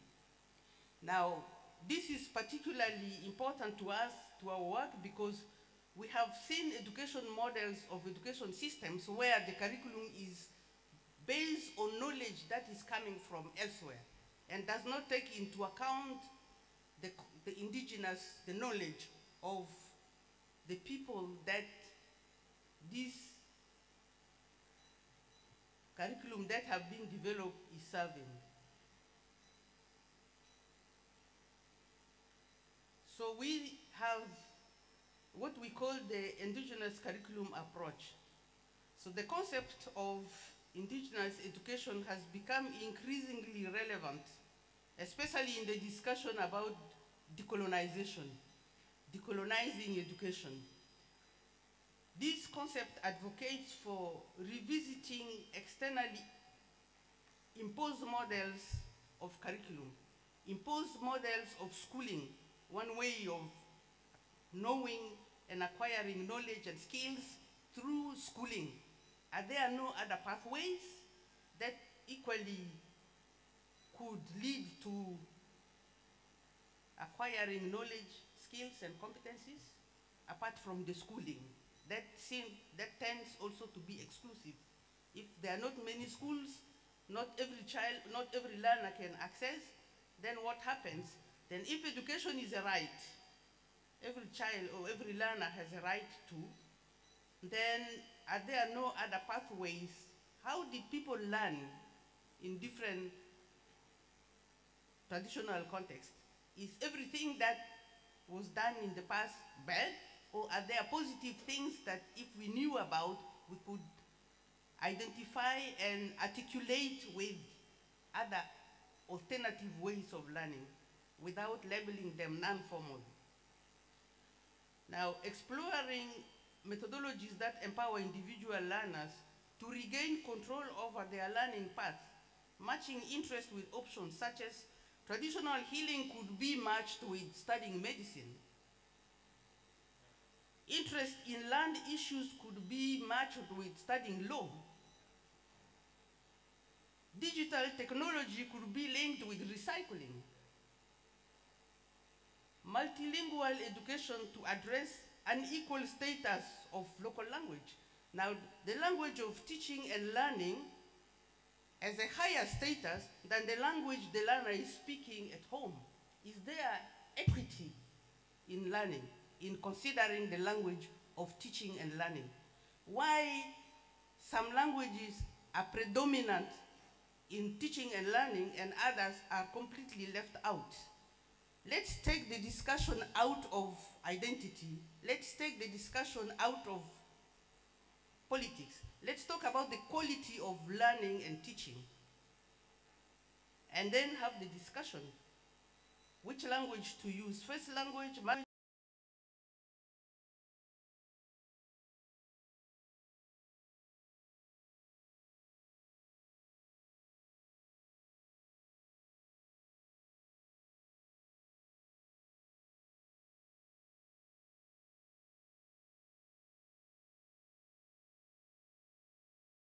the Secretary General of the UN in New York in 2022. Transforming education. At the heart of transforming education is curriculum. Curriculum is the tool that we use to transform, to create the profiles of citizens, government or societies want. So if you have to transform education, then we have to embrace quality and equity, epistemological equity. Can we talk about any scrap of knowledge is part of the global knowledge heritage? If so, then indigenous knowledge is as important as other forms of knowledge. Now, creating futures in the plural world requires constructing a curriculum from principles of knowledge plurality, inclusivity, epistemological justice, that every scrap of knowledge is as important. Then decolonizing the curriculum, for example, you go to a university, English department. English department in Uganda, why not English department in the UK? Why should it be English department in Uganda? We got some radical professors who say no, it should be the Department of Literature. And in literature, we have all the other languages, including English. So making use of development in artificial intelligence and other technologies that you know very well of, especially standing on the podium of the Open University,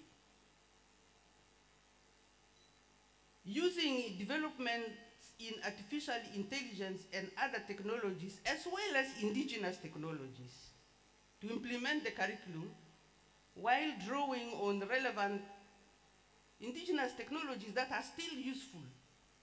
Do we know them? Do they have pedagogical value? If we don't know them, can we get to know them and see if they make sense today? Can they be articulated with the progress we have made today in technology? Valuing them, acknowledging that the current ways of educating led to one single way of conceiving education. Are we ready to address the mismatches in pedagogy due to the one narrow approach of educating, formal and non-formal? Transforming education also requires that we research into indigenous and local knowledge, the ways of knowing and assessing learning. Are we assessing learning to determine outcomes? Are we assessing learning to determine knowledge or competencies that have been acquired for what? So rethinking existing assessment system and practices, shifting attention away from teaching to the test, teaching to test outcomes, and moving towards teaching to assess if there is improvement in the learner's learning, there is improvement in the achievement of the learner, if there is improvement in the way they live or do things. If we reimagine basic education for the future with the focus on inclusivity, equity, lifelong learning, flexibility to meet personal interests and skills the learners need. Can we reimagine that? Can we imagine creating futures in one globalized world from many worlds, from many perspectives of the world, based on different cultures? Can we recognize plurality and diversity of Africa's knowledge and cultures and bring them to the forefront to really create the citizens that are rooted in their culture but open to the global world, and not vice versa?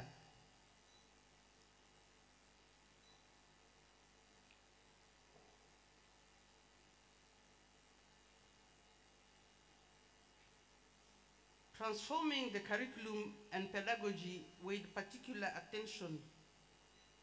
Learning from historical injustices. For example, at UNESCO, we talk about the general history of Africa that consists of 9 volumes talking about Africa before colonialism, after colonialism, to recover from that perspective what has been lost. If history is taught properly, is it just about dates and events, or it's about whole way of living of a population or peoples? History of science, history of everything. Not history just as a subject for the sake of history. Everything that cultures do have history, every dimension. If we reposition the role of language, language as a tool for transmitting values, not just narrow discussion on identity and political choices.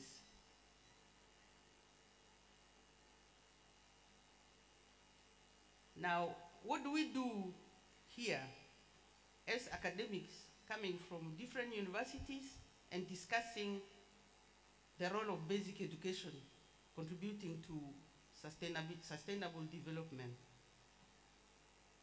I think that we could strengthen university networks and construct strong intellectual solidarity for collaboration and synergies to support the research to inform endogenous curriculum policy and transformation being at the heart of educational transformation.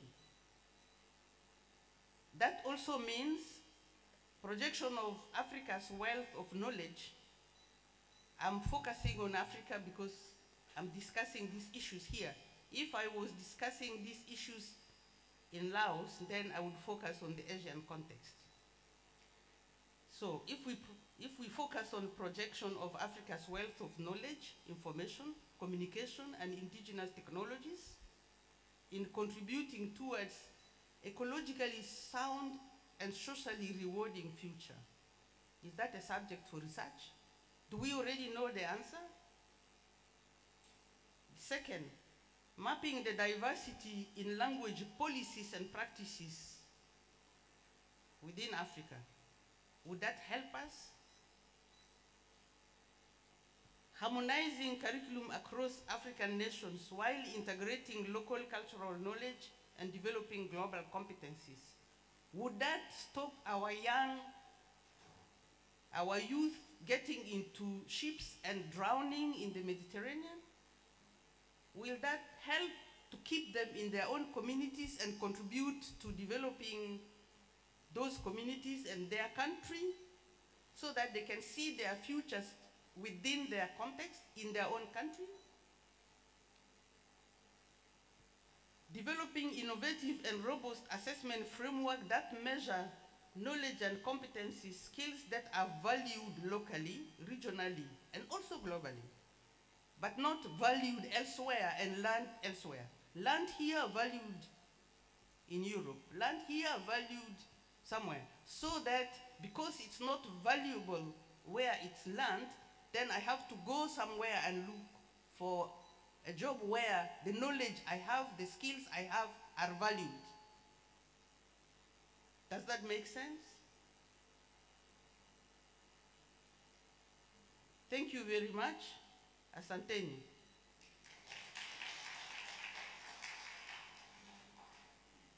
I told you and I warned you, I'm not an academic. But I hope I have tickled your mind enough to have a discussion started here and continued even when we leave this hall. I have flagged our concept of endogenous curriculum, endogenous education.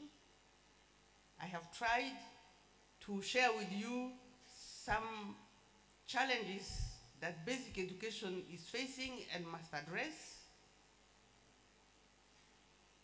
I may have not succeeded, but perhaps I have succeeded in confusing you enough to ask questions.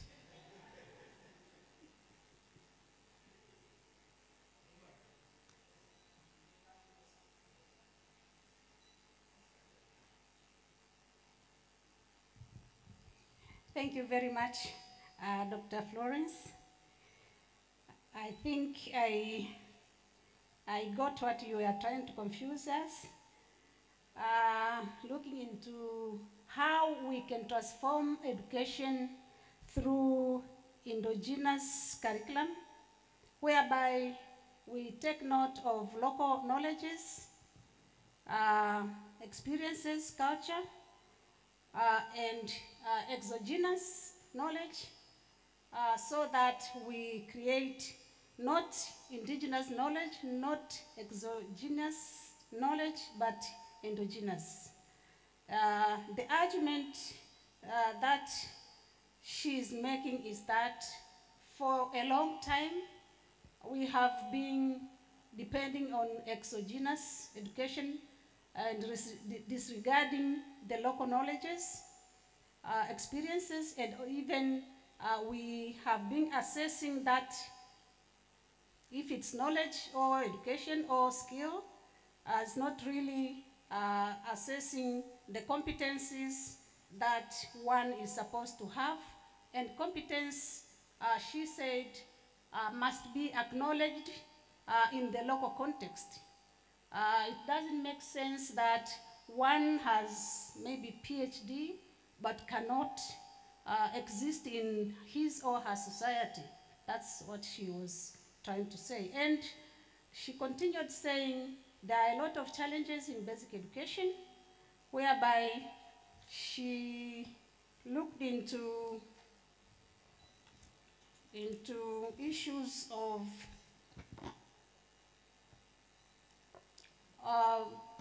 trying to look into ways of knowing that students have different ways of knowing. Do we consider them, or we just impose what we think it's the way one should know?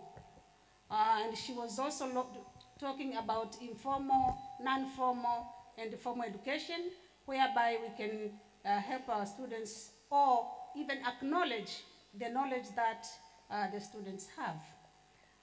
In order to reimagine basic education, she said that we have to learn from historical injustices so that we can acknowledge what was displaced and bring in now, so that we justify that we had knowledge, not that the outsiders came and give us knowledge. We have them, and then we can use exogenous so that we stretch them to make sense in our now current global economy.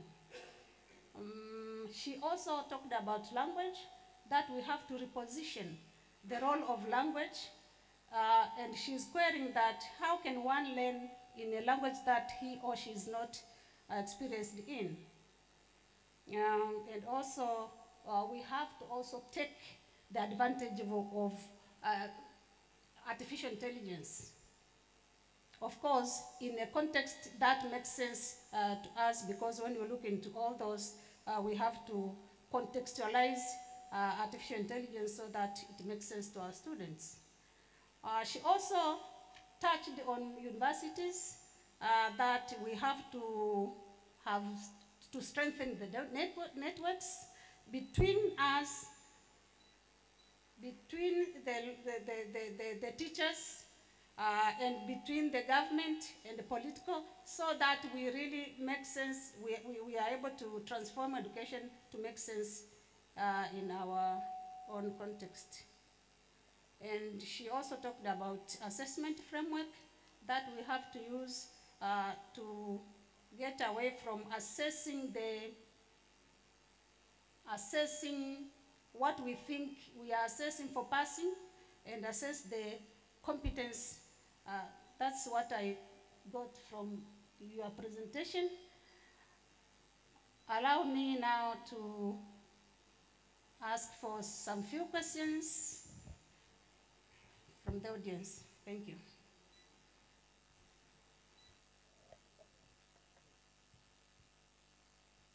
Professor Visanda, please. Yeah. Thank you very much. Mine are not questions, so don't worry. They're just compliment what you just said. And there are two or three points. One of the first question regards, the first comment regards assessment of competency. There is no assessment of competencies. We have no proper framework. We developed and started using competence-based education curricula in 2005, I think, a long time ago. But so far, our assessment is still knowledge-based, not competence. We only assess knowledge and give grades, A, B, C, D, A+, B+, whatever. But it's only knowledge. You see, I'll give an example. If somebody is a good tailor, it is the client who determines that he's a good tailor. The best tailor will be known by those who take their clothes for him to make. And they'll always keep the other tailor, going to that tailor who is very good in making suits. See what I understand? Yes. You don't give an examination, written examination, to, to the best tailor in the street. It's so in all skills. It's the same. Now, before colonialism, we had people who were the skills in our community. We had blacksmiths, we have potters, we had builders, we had all sorts of skills. And now, tell me, these were learning not in classrooms. They were learning with the peers on the site, in the field. And their learning period was not measured by years of completion. You say you need 3 years to become a potter. No. You start, when you think you are ready, clients come to you, you make pots for them. You are graduated. But what colonists brought to us is the year-based system of education. That to know to read and write, which is the basic requirement for grade 1, you need 1 year. And then to know some English, you need 2 or 3 years. And then to be able to do whatever is a period. Now to do a degree, somebody asked me, why do you say people can finish a degree in 2 years? Learning is no longer a function of time. Especially now with technology. Learning is no longer a function of time. It's like a marathon race, I always say. You can start together, but you don't have to finish together. This is a modern learning. And the universities are still stuck in the cast blocks of years of academic learning. So they are always stuck. I spoke to the vice chancellor at one ISOA meeting in Kigali. I said, the problem is us professors. We don't want to change. You vice chancellors, I spoke to you. You VCs, you are the one who are causing a problem with the education system because you don't want to think and change. You want to teach the way you are taught. You want your students. And I gave them an example of my training as an engineer. My engineering training took 4 years. But I was not allowed to use a calculator. I didn't have a computer. I had to use a slide rule. If I go to the library, I have to spend hours looking for the book. Eventually, I told it's borrowed, and you go back, wait for another week. And I remember those days. They had a lot of problems.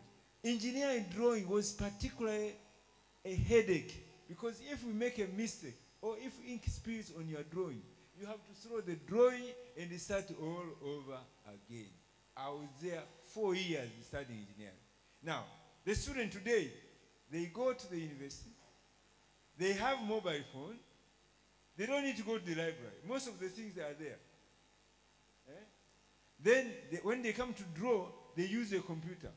If they make a mistake, they simply type in undo. It's gone. You don't have to throw the whole drawing. Only that bit which you made mistake, say undo. Now I ask you a question. Why are they still learning for 4 years? With all those advantages, they should finish the degree in 2 years. Let them stay 2 years in a field, in the factories, the roadside, and stay only on campus for 2 years. Tell them, they say, oh, how do we get our fees? Thank you. Thank you, Prof. Another good question? Yes, I can see a hand there. Down there. Okay. Oh, okay. And then the last one, that one. Can I sit, Prof? Yes, please. Oh, okay, thank you very much. Thank you, Dr. Florence, for the very wonderful presentation. I got very much interested with the protection of our indigenous knowledge, and now I'm just thinking, what is the position of the indigenous knowledge with the development of artificial intelligence?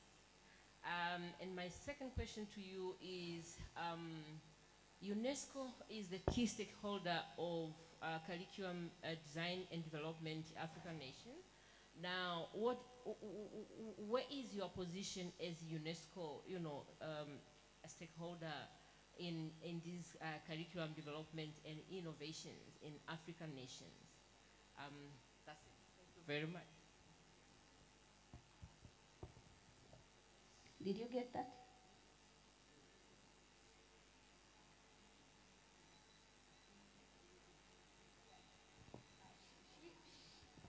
asked, what is the position of indigenous knowledge system in what?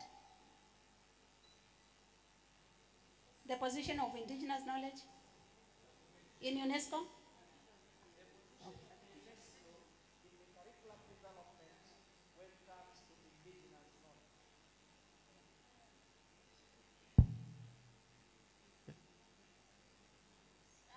Yeah, me? More questions, please? I'm here. Somebody was, oh, okay, Prof. Yes, I'm equally not going to ask Dr. Florence any question, but I will make a comment. Admittedly, I'm not from the education. So my question, if it's redundant, please just ignore. Or to apply the ICT language and do. It's about the 3 pillars. It's mentioned about 3 pillars: endogenous, indigenous, and exogenous. If you make like a kind of mathematical expression, the endogenous is equal to indigenous plus exogenous. And to be more precise, mathematically, endogenous is directly proportional to both indigenous and the exogenous. That's mathematical. The question is, if, and I put this if because to my best of knowledge, the indigenous proportion will always be the smallest in the 3 pillars. So don't we see that it is obvious that exogenous will be inclined to exogenous? So we are actually moving around the cycle. We are not getting out of the vicious cycle, because this exogenous is the one we inherited since the colonial time. We are trying to break the cycle, but we are still taking it as a factor. The other thing which actually she narrated very nicely was about the language. Yeah? She said knowledge plurality and diversity, taking into consideration the issue of language. For those who have been in China, for instance, the Chinese, they speak very little of English. But you can see how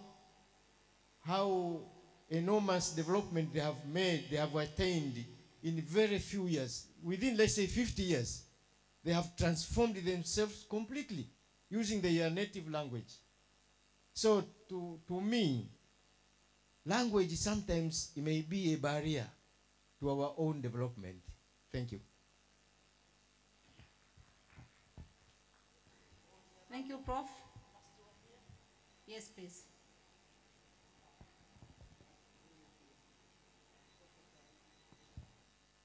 Yeah, thank you very much for the nice presentation.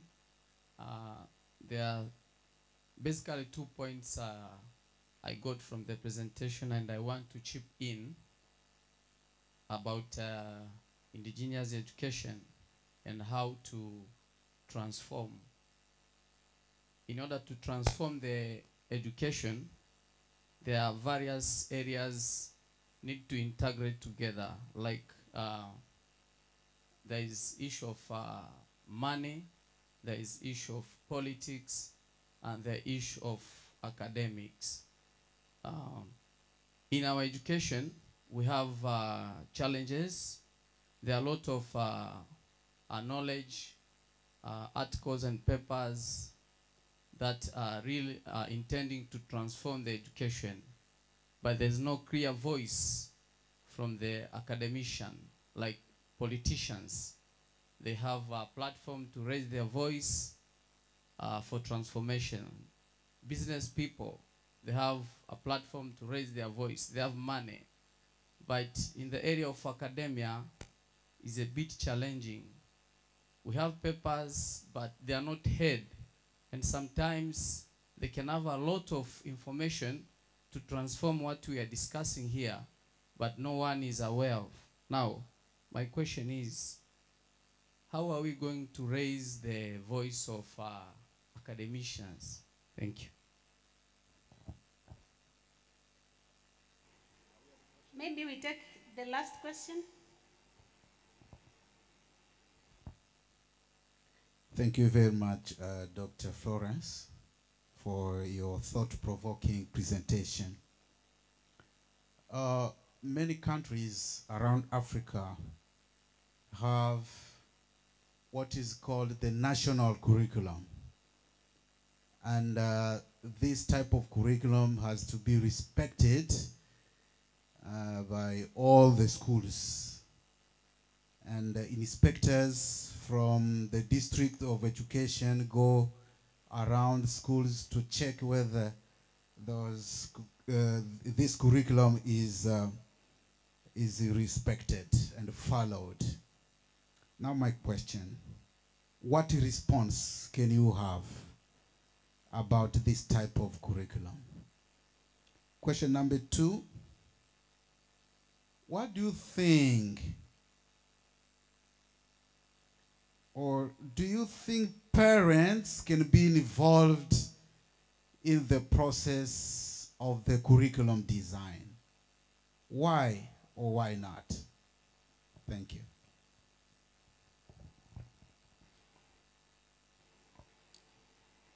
Okay, Doctor, can you respond to those, please?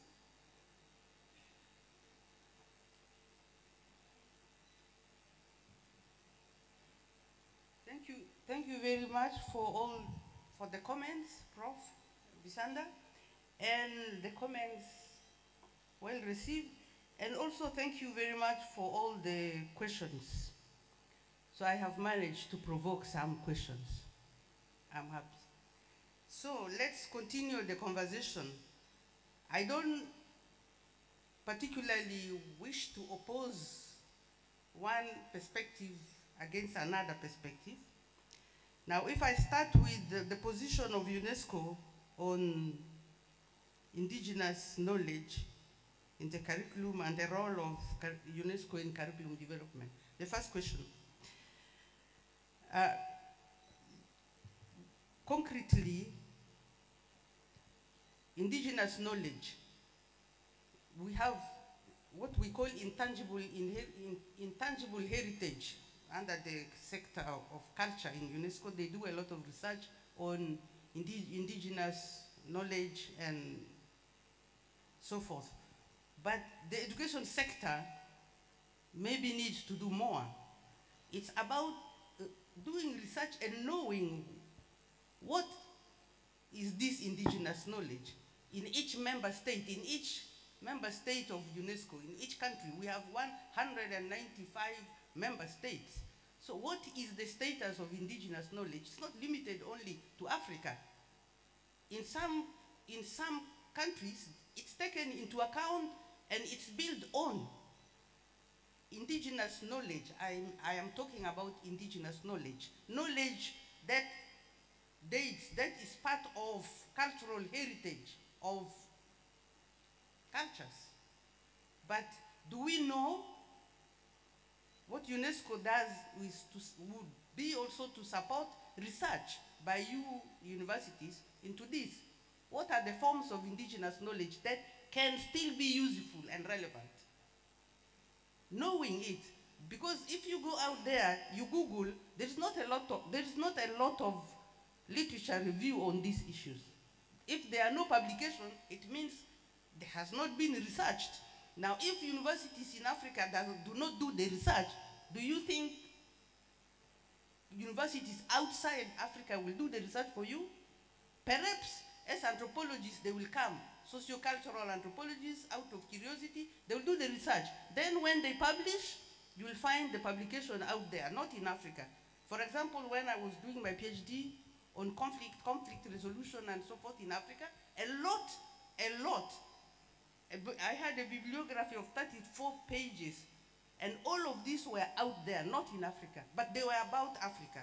Conflicts in Africa, civil wars, coup d'etats, military takeover, all of this you find it, but in libraries outside. Now it's better because we have digitized libraries, it's different. But what UNESCO can do concretely is support research through universities, university chairs of UNESCO, research on indigenous knowledge and identifying what in indigenous knowledge, what in indigenous ways of knowing can inform pedagogy, are they relevant? But if we don't know, we cannot take position. If we know, we can inform policy. Then what is the role of UNESCO? For example, IBE does a lot of capacity development, capacity building training for curriculum teams in countries so that they could ask themselves these questions and see what needs to be changed in the way curriculum is developed.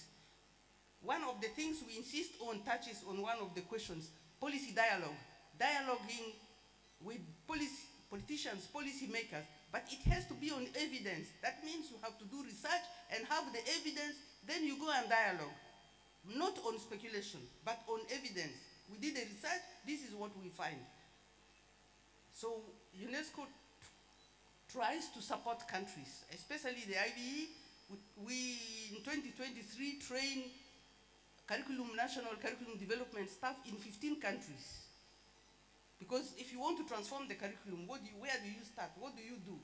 If you want to align the curriculum processes, you have to put assessment at the heart of curriculum development process. It's not outside. So a mismatch, if you adopt a competence-based curriculum, so you have to have a competence-based assessment. You cannot, then you have to know that you have to define the competencies in terms of knowledge, in terms of skills, in terms of attitudes.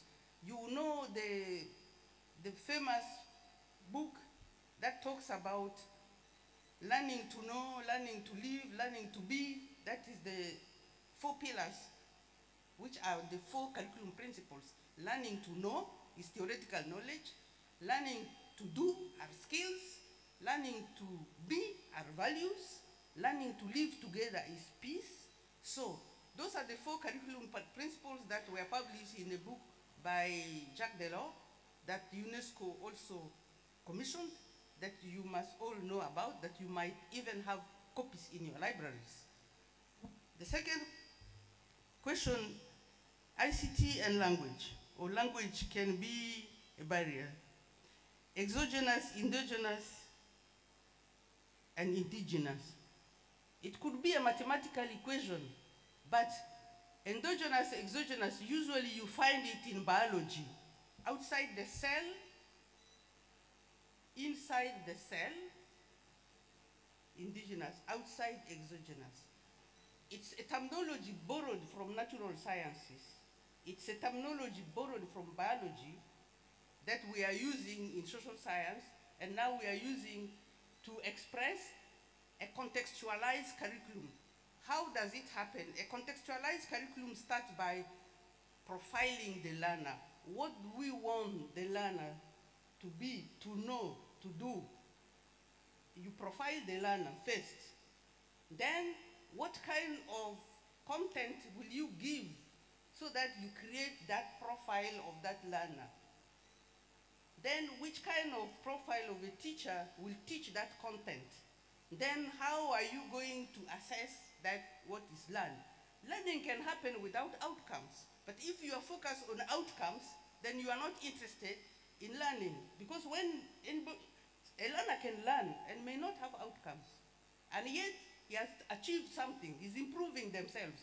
And maybe what they have achieved is not measurable by the yardstick you have developed for measuring. And then you see the mismatch between the learning and then the achievements.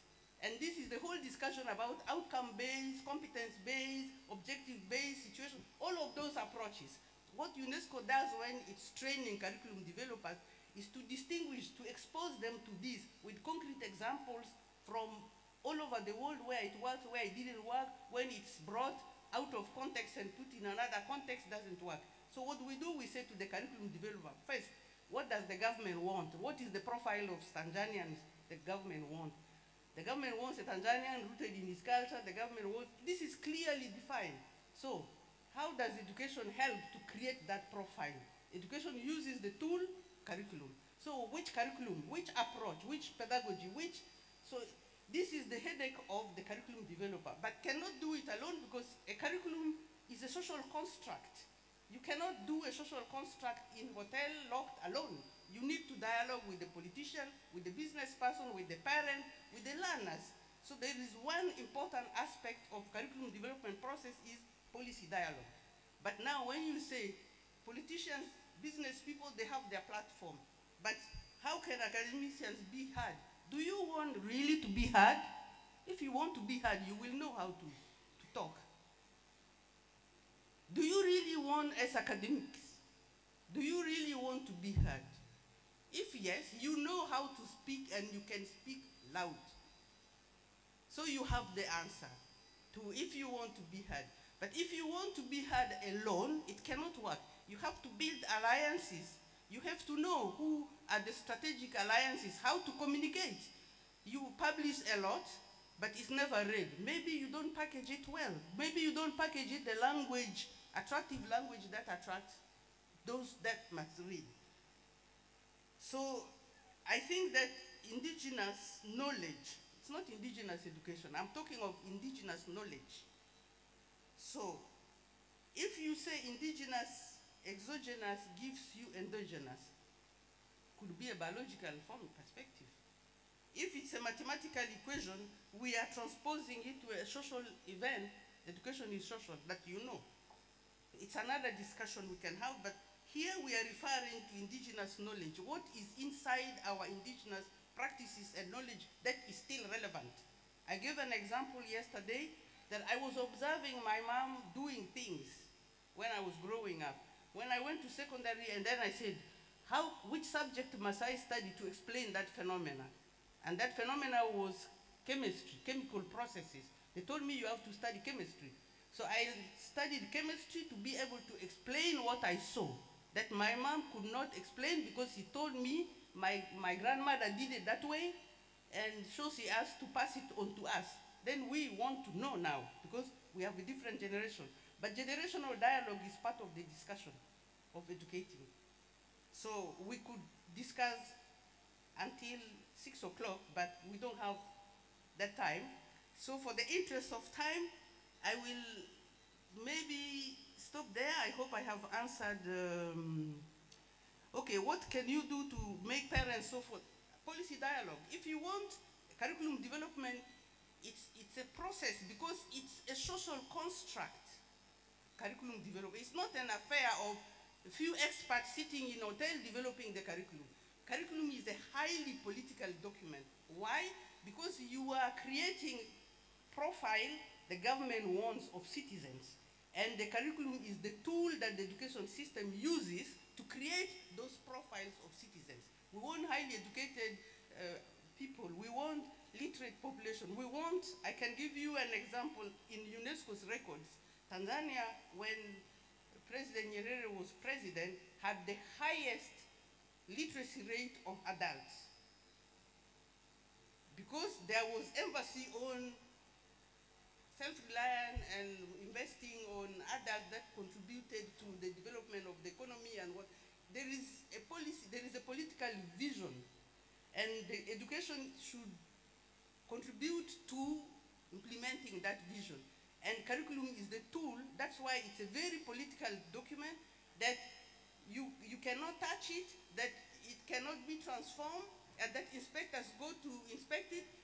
This is precisely describing a situation where the curriculum was developed without processes of dialogue, without discussion, without consultation of the stakeholders. The policy makers are the first to be involved. So you have to know how to communicate, how to discuss with them the transformation. Then the parents, then the business people who have the money. Because you cannot do curriculum transformation if you don't have a budget. So you have to have. If I give you another bad example, if you go to Uganda, I think 2/3 of the secondary school are private in Uganda. But they are authorized. They are registered by the Ministry of Education. But the businessmen and women who have the money, they open the private schools. So 2/3 of secondary schools are not public, they are private. But The teachers are trained and the examinations are done by the examination council and what have you. That demonstrates the role and the importance that businessmen and women can play in transforming education. But we have to know how to dialogue with them, how to make it also their stake, so that it's a shared stake. And then the curriculum can get implemented. Then the curriculum transformation can happen, because if you don't discuss with them, even when you have done it very well, you cannot implement because the teachers will resist, and then the parents will say they don't want. And so, because of this, one of the key trainings that we focus on is policy dialogue for curriculum change. And that's why from the member states in Africa, they requested UNESCO to train their curriculum experts. And from that request came the master program that the Open University is implementing, a master program in curriculum design and development. It was initiated by UNESCO. The Open University accepted to implement it, then we agreed. So now we have around, in each region, we have a university that is implementing a master in curriculum. That is a response to the request of the member states. And this master in the Open University is considering becoming a PhD. So you have a critical mass of knowledgeable people, professionals who work for curriculum. So I'm sorry that I'm a bit long, but I think I will stop here and we can continue discussing during the coffee breaks and lunch breaks. Thank you very much. Thank you so much, Professor Dr. Sereo. I think she opened our eyes and brought a new concept and make us now start to rethink what do we really want. Can we please stand up and clap for her? 5 factorial.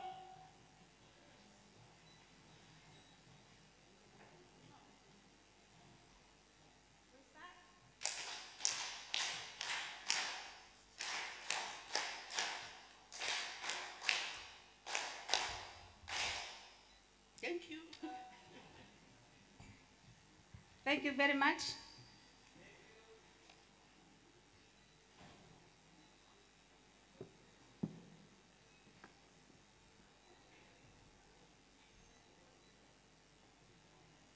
Thank you very much, Professor Sereo, for your wonderful presentation as our third keynote speaker. Also, thank you very much, Professor Elinami Swai, for your wonderful moderation. Indeed, the presentation was wonderful. And Dr. Sereo was like, I have just confused you, or what? But you have really not confused us. There are so many people who were about to ask you questions, but because of time, they failed. So it was very interesting. Thank you very much for your presentation. Moving ahead to our program, we are now going to have vote of thanks for the keynote speakers. Both of them, number 1, Professor Bisanda, number 2, Dr. Davia, and number 3, Professor Sereo. They are going to be thanked by Dr. Janet Kigombe, the secretary of this conference. Karibu sana.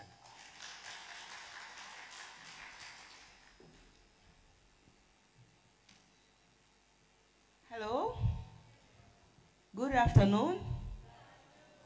I am so happy to be here and to hear all this nice story from Jamaica, from Geneva and Uganda, and from Tanzania.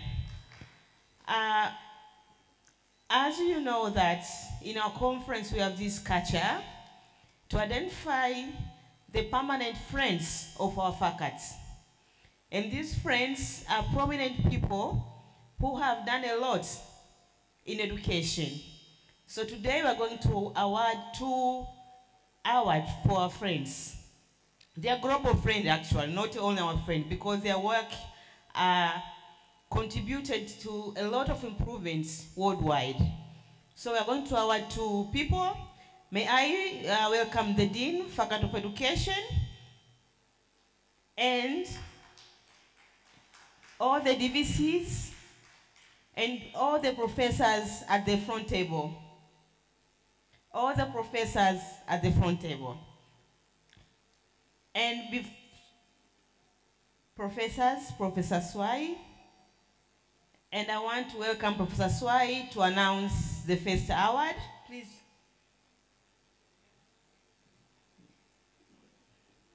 Can we have chairs? Okay. Professor Swai, please welcome to tell us who's the first. Thank you very much. This is award for educational leadership, and this goes to our own Professor Disanda.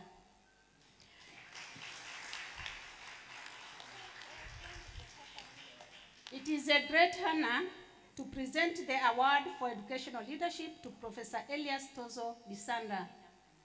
As Vice Chancellor of the Open University of Tanzania and a distinguished professor of mechanical engineering, Professor Disanda has shown unwavering dedication to advancing quality of education, specifically teacher education, across Tanzania and beyond. In his roles as board member of African Council for Distance Education, executive board member of the Distance Education Association of Southern Africa, and chairman of the UNESCO National Commission of Tanzania, he has made invaluable contributions to the field of open and distance education.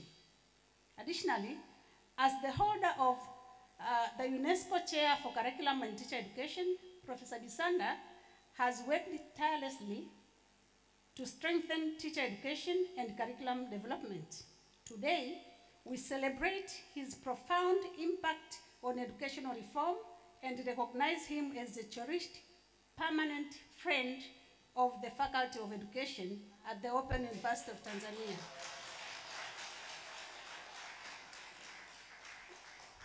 Professor Disanda, we really appreciate you, and we are very thankful for your continuous leadership, visionary leadership, and your steadfast commitment to making sure that education become improved for future generations. Thank you very much.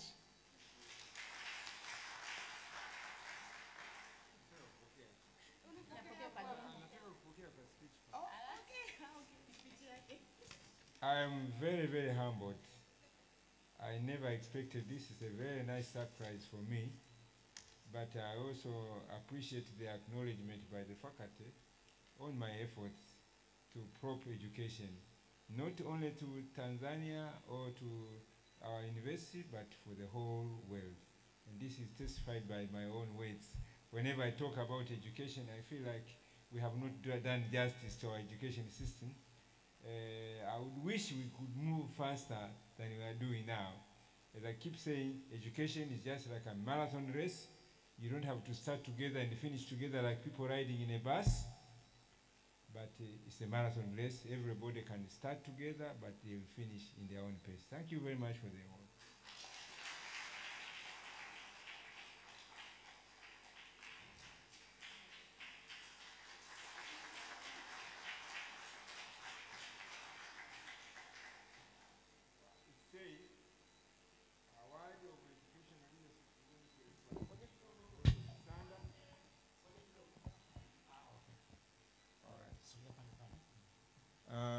Recognizing exceptional leadership in advancing educational practices and policies that promote inclusive and quality education in Tanzania and beyond. This award honors your unwavering commitment to educational reform and significant contributions to teacher education and curriculum development. Your enduring contributions to the Faculty of Education at the Open University of Tanzania is commemorated here by symbolizing your esteemed status as a permanent friend of our faculty. Thank you so much.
Okay, thank you very much, Professor Bisanda. For those who do not know, Professor Bisanda is professor in material science. But you can see how much he dedicates his life for improvement of education.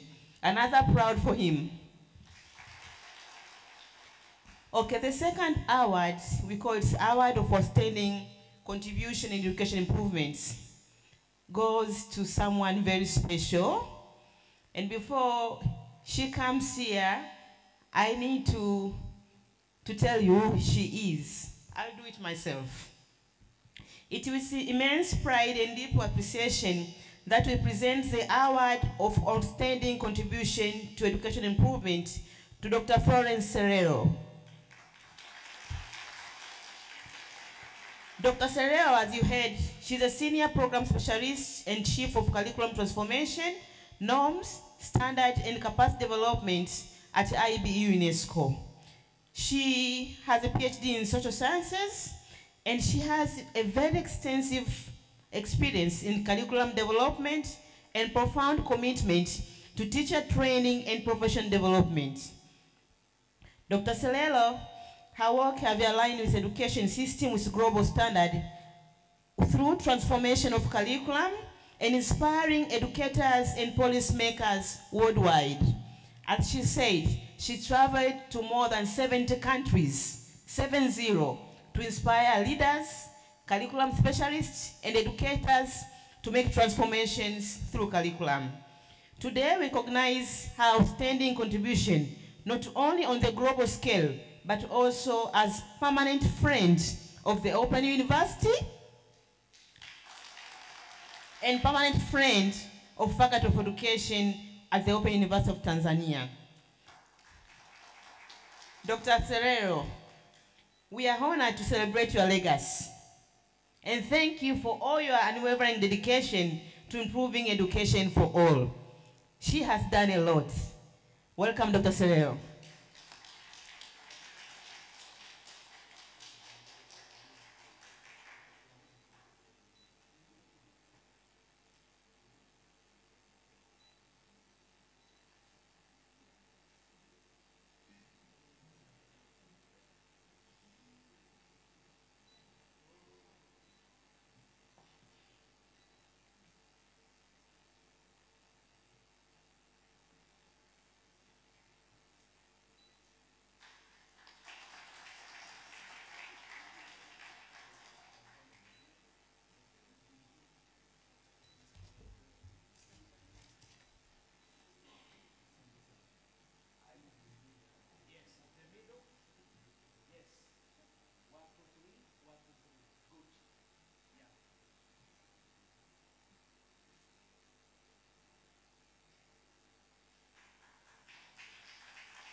There are times in one's life you don't know what to say. I am so moved. I didn't expect this because doing what I have done, I do it out of fun. I think I could say that I'm passionate about education, and when I start talking about education, I don't stop. So I'm grateful for what you have done. I don't think I deserve it, but I accept it. Thank you very much. Between me and the Open University, it's a long story. I think I only had about 3 years here as a UNESCO program officer for education, and I developed working relation with the Open University. The late Professor Mwete was the one that was the VC at the time, and when we had to negotiate that the Open University implements a UNESCO program, a master program in curriculum, it was part of the journey. It was by pleasure, and now I feel happy that this baby was born and is running, and I have no words to say. Thank you very much. I just hope that we continue the collaboration and expanding, and the Open University will continue to work in the footsteps of Professor Bisanda, that I have also worked with a lot, and he has contributed even as an expert, as an individual, to other activities of UNESCO in other countries. So he has been exporting his knowledge and his passion for education beyond the Open University. And precisely because of that, he became the holder of the UNESCO chair on curriculum and teachers, which is the first one in the whole of Africa.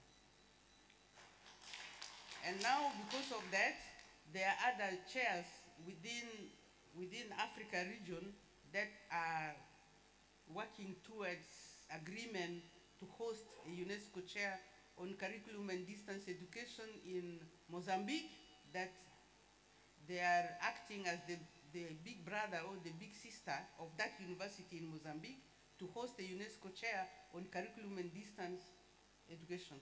And it is one of the outcomes of the Open University, thanks to Professor Bisanda.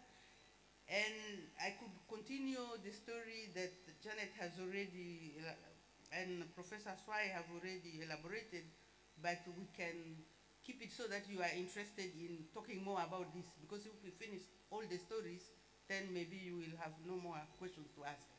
So thank you very much, and I will try to be a faithful, permanent friend.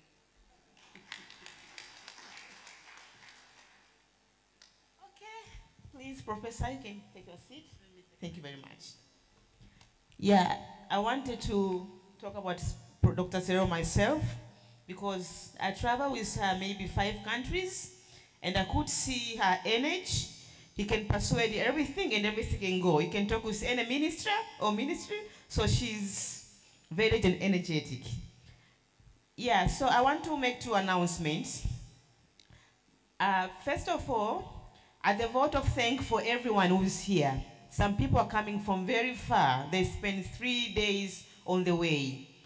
After the today's session, we'll have a cocktail party for networking. I need people to continue discussing, so do not leave after the today's session. We'll be outside with the music, dinner, and everything. That's number 1. And that is for everyone who is here. Everyone is welcomed. Number 2, there are t-shirts for conference which are outside. They are sold, and tomorrow we'll wear those t-shirts. So please get yours outside. And yeah, the t-shirts are here. Yeah, we have many colors. So you can have your t-shirt from outside. And yeah, it's 25,000 Tanzania shillings. Or 10 US dollars, yes. So thank you everyone again.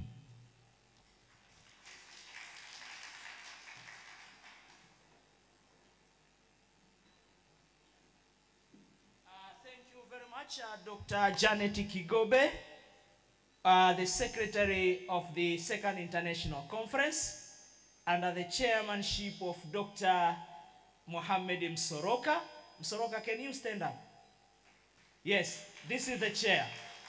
This is the chair of the conference, chairperson, and Dr. Kigobe is the secretary under the deanship of Dr. Senior Lecturer Teresia Shavega. Ladies and gentlemen, 5 big claps for Dr. Kigobe. 1, 2, 3, 4,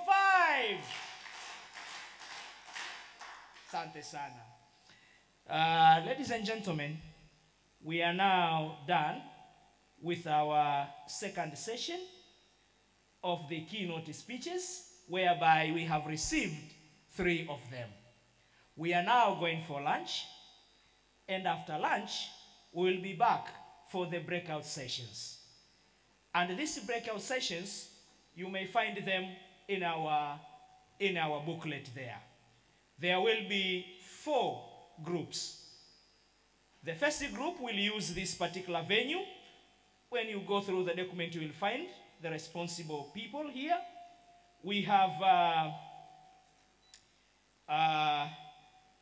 chair is Dr. Asia Rubeba, the chair, Asia Rubeba, and then we have repertoire MS Astronet Pembe.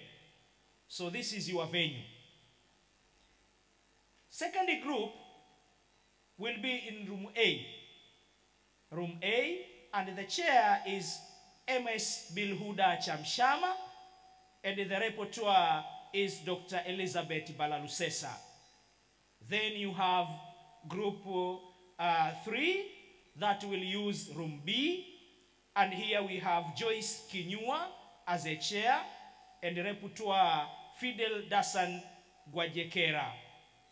And the last one is we'll use room C, and here we have chair Dr. Joseph Kabage, and the repertoire Dr. Winifrida Kambona.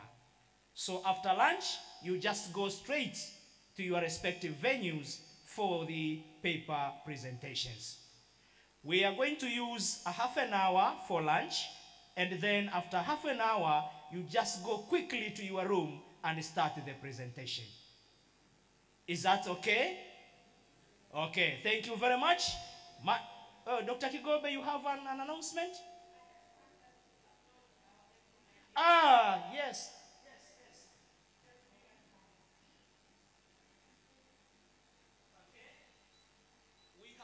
We have also received one guest from Nigeria, and this is Mabruka Abubakar. Mabruka Abubakar, can you wave? Much welcome from Nigeria. Yeah.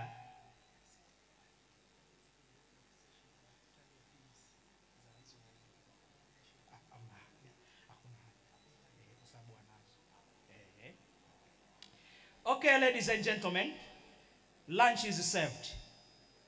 You are much welcome. The same room used for tea? Okay, okay.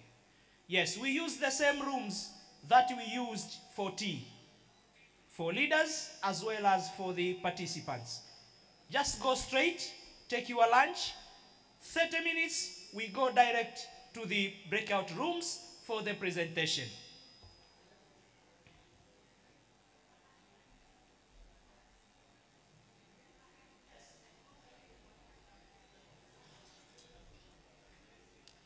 We are also going to have a cocktail starting from 5:30 p.m. 5:30 p.m. we'll be having a cocktail. The venue that we used last night, yes, the open space there will be used for a cocktail. You are all welcome.